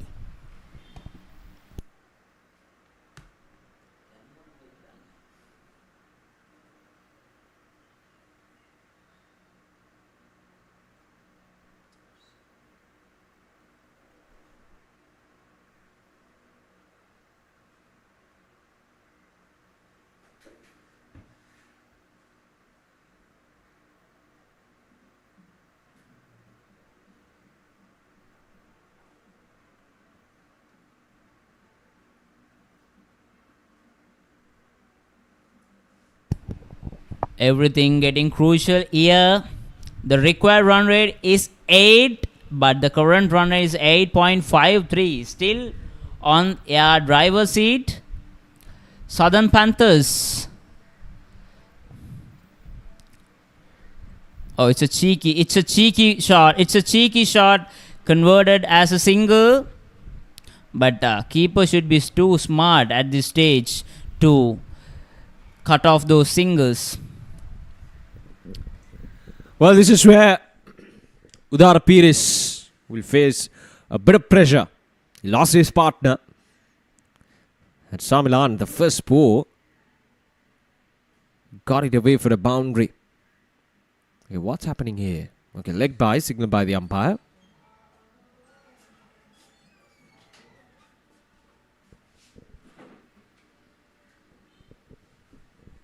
Right, so 162 for 3. Is turning out to be a cracker of a game. 48 in 35 deliveries, that's the equation for the Southern Panthers. And for the Western Tigers, where they got the prized wicket. But they need a couple more here to put the Southern Panthers to the back seat of this game.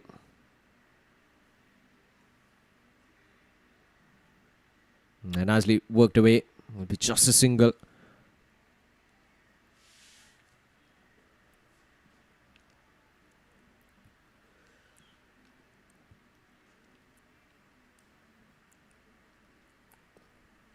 Well, from here onwards, the Southern Panthers really should focus on getting at least 8 runs per over. That's the way forward. They have a new man out there in the middle, and Udara Pires hasn't been at his very best today with the bat in hand. Oh, there we go. That's up in there, and it's gone all the way for a maximum. Well. Just as I mentioned that Udara Pires has not been up to the task today, well, he proved me wrong. That's a massive 6 down towards the long on region. Didn't really middle it properly, but still powerful enough to get it all the way towards the maximum. Much needed 6s for the Southern Panthers from the experienced campaigner. It moves into 28 of 36.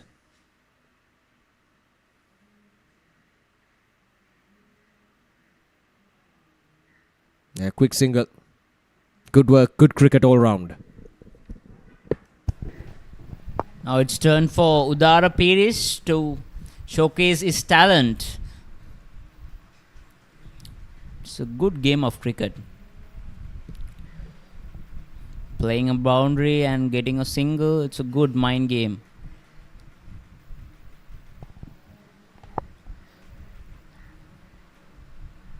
It's a good ball. It's a dot. Satika Balasuriya.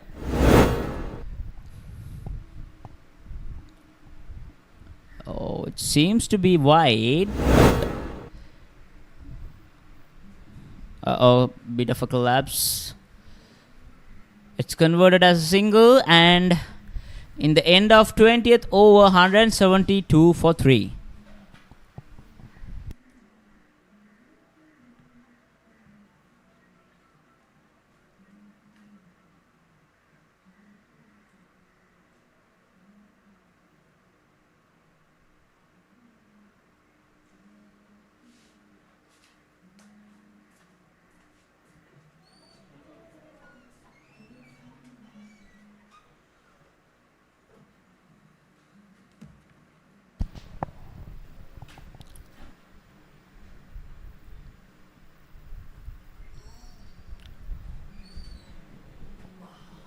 Once again, it's Western Tigers back with the pace attack.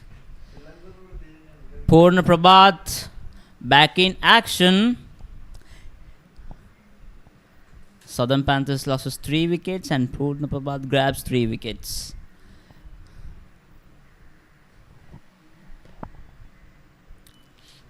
They need to get a wicket here.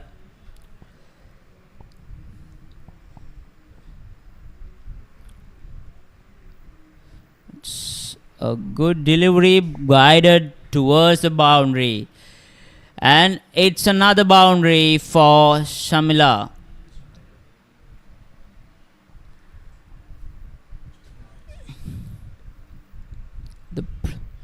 The immense pressure on the deck for Western Tigers. Everything they bowl gone for boundaries.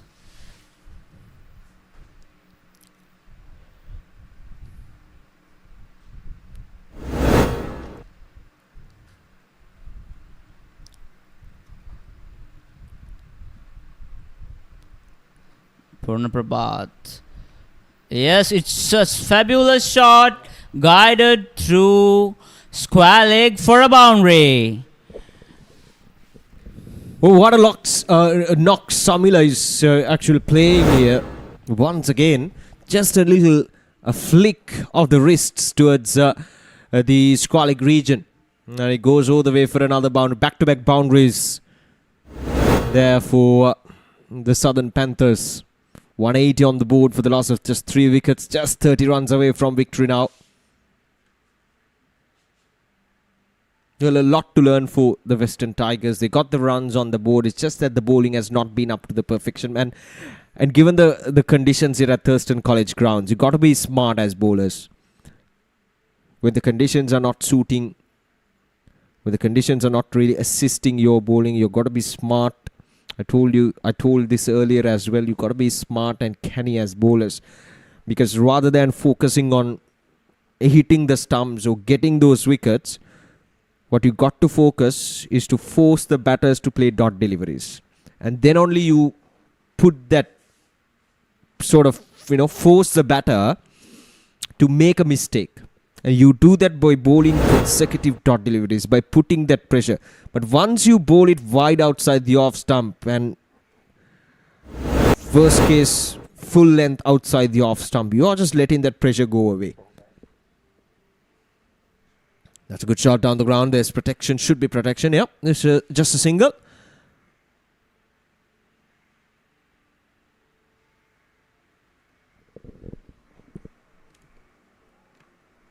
They are making it too easy. Southern Panthers batsmen are making it too easy.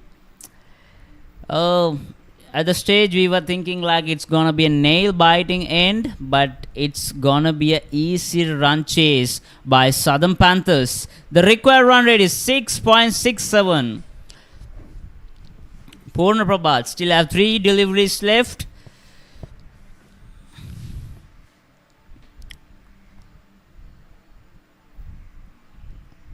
Yes, it's a good shot towards a boundary, and it's a boundary for Shamila.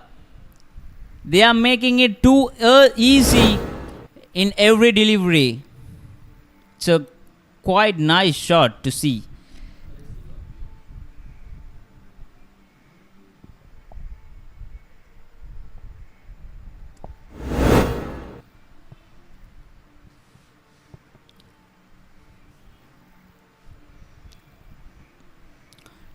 It's a runner ball right now. 25 off 25.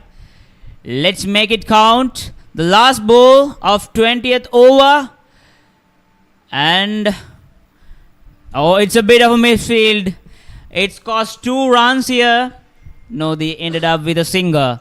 So end of 21st over, 185, 186 for 3.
Right, so Umesh will bowl the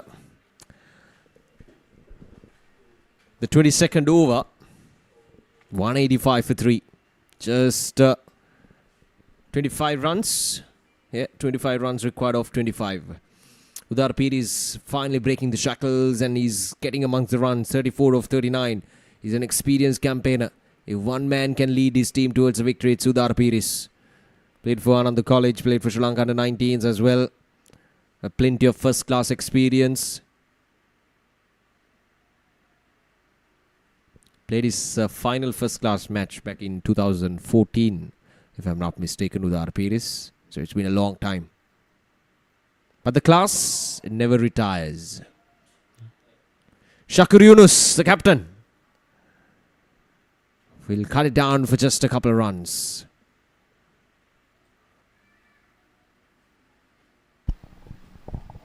They should try those catches. Actually, it's not a rocket science to get that catch. They should have been taken. So in this kind of a stage, you should take those catches and another create some room and another single towards long off. Now the current required run rate is less than 6.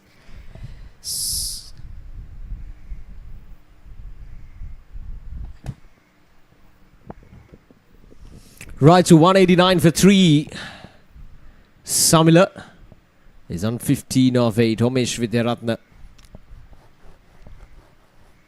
He needs to pick up a wicket here. That's the only way forward. Maybe touch too late now, but still got to fight till the very end.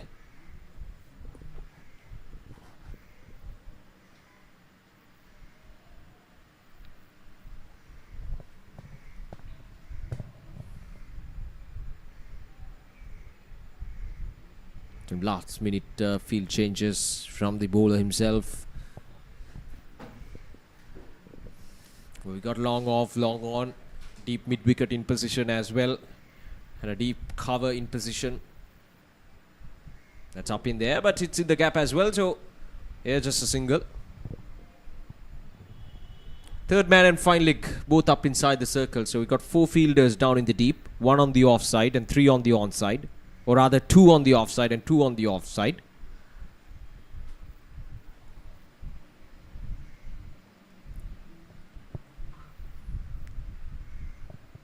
That opens up a huge gap on the onside for Udarapir, but we really haven't seen him using that gap on the onside in that squalid region. Punched on the ground. That's a powerful shot. Might go all the way for a boundary. Yes, it does. No chance to the fielder. Plenty of boundaries have been scored down the ground, and long on and long off fielders still, they're very much wide of their conventional positions. There we go. Powerfully struck there from Udarapir. A long wait for the long off and long on fielders to cover. But should have been stopped though. They have made a lot of mistake in the fielding. It should be the turning point. It's nicely guided through point region for a single.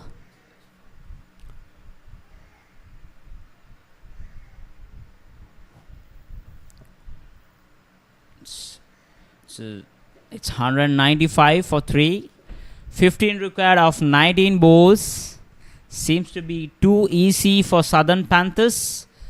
The powerhouse of the very first match of LSPL 2026.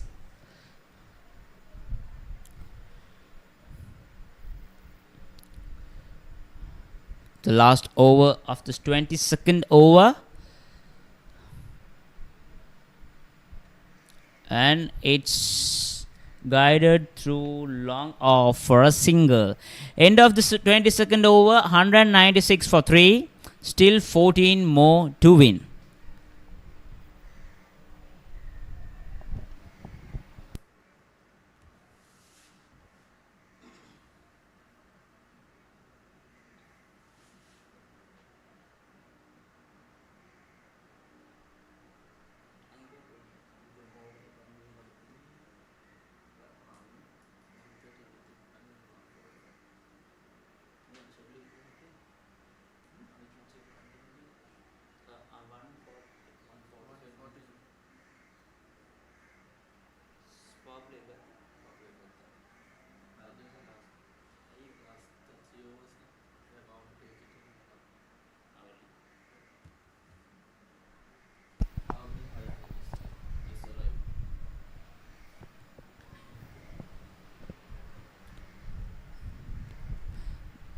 The second power play has been taken by Southern Panthers. So we are here with the pink ball on action. So 196 for 3. The end of 22 overs. Just required 14 runs in 18 balls. Udara Peer is on strike. Can he finish in this over?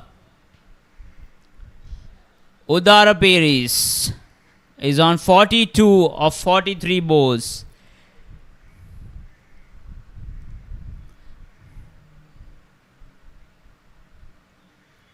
It's Malit Bimsara on attack with a new pink ball. And straight away it's knocked out for a boundary. It's a boundary in the very first ball of the second power play by Shamila. I think this will be the last over. He can finish it off in style in this over. Yeah, the first ball hammered away for a boundary. 200 on the board for the Southern Panthers. 200 for the loss of 3 wickets. Here's Malit Bimsar. Oh, it goes high up in there. This could be a wicket. Oh, it's gone all the way for a maximum. My goodness, for a moment I target of 210 runs with an over to spare. And losing just 3 wickets. A wonderful run chase, a calculated run chase. And it was Suraj who scored a wonderful century to lead the pack with the bat in hand. What a game of cricket this has been. So, almost 50 overs, 400 plus runs in the board. What a game of cricket. It's a famous win for Southern Panthers. Southern Panthers won by 7 wickets against Western Tigers. Defending champions loses their first match in LSPL 2026. Hard luck for Western Tigers and a fabulous knock by Suraj and Udara Peris. What a game of cricket. A wonderful effort from both the sides, both with the bat in hand, were quite impeccable, but then the bowling really made the difference and the pitch has been quite good for the batters as well. Handshakes all round. It's been a wonderful game of cricket here at the Thurston College grounds. The opening game of the LSPL 2026. And it's the Southern Panthers who opens up their account with a win against the defending champions, the Western Tigers. Right, so let's have a look at the batting performances of the Southern Panthers. A wonderful century from Tarinder Suraj, 114 off 74 deliveries. And then Udara Peris was wonderful to see him batting, 46 off 44. And Samila Nadesh also finishing things off, 28 off 15 deliveries. And in 23 overs, they were chasing things down, just 211 runs.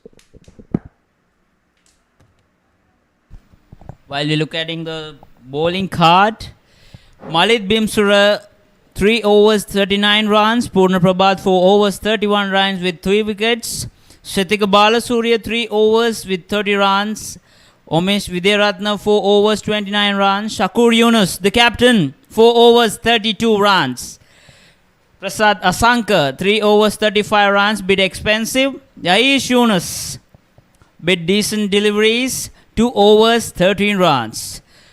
So, end of 23 overs, Southern Panthers chased down the target so easily against Western Tigers. Hard luck for Western Tigers. See you in next day.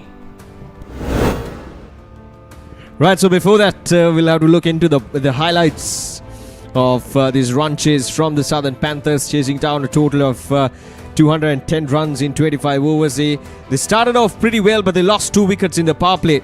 And at that particular moment, it was all about the Western Tigers taking the control of the game and putting that early pressure on the opposition.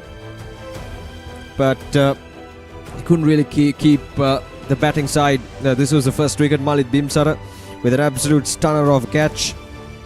And the bowlers were absolutely taken on the cleaners after that, as Suraj really played some really good shots all around the park with alongside Udara Piris, who struggled at first, as I mentioned earlier, but then he just kept going as a true warrior, and he just played some really good shots all around the park as well. Luck riding the Southern Panthers' way as well. This was the wicket. But from there onwards, once Udara Piris walked out to the middle alongside Suraj, both of them were really good in terms of rotating the strike, in terms of picking up the boundaries, and they really made sure that they are staying up with the required run rate. Never allowed that required run rate to go above an uncontrollable way, an unmanageable way, and they really kept things under control right from the set-go to the very end, where Suraj played a wonderful knock to get to his century as well on the opening day of this LSPL 2026.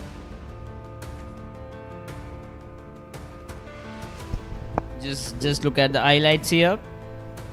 The man as one army, Tarinder Suraj, and partnering with Udara Piris, so eventually end up with a big win for Southern Panthers. Look at the shots he played. It's a massive and fabulous and moral shot of cricket. Lofted drives, classy shots through points. So eventually a comprehensive win for Southern Panthers over Western Tigers. Yeah, good shots all around the park.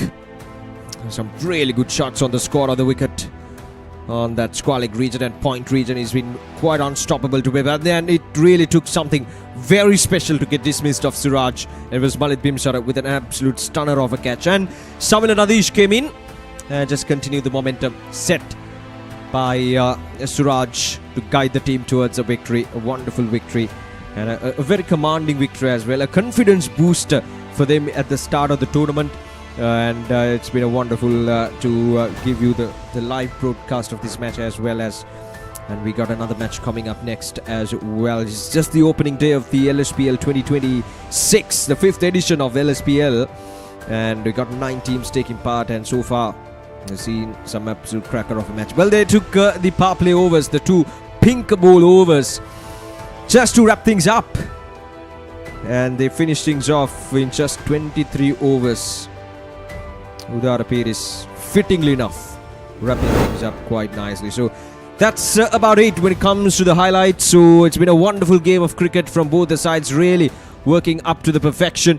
And we'll take a short break because we got another match coming up. And so we'll take a short break and we'll be back with the second match of the opening day of LSPL 2026.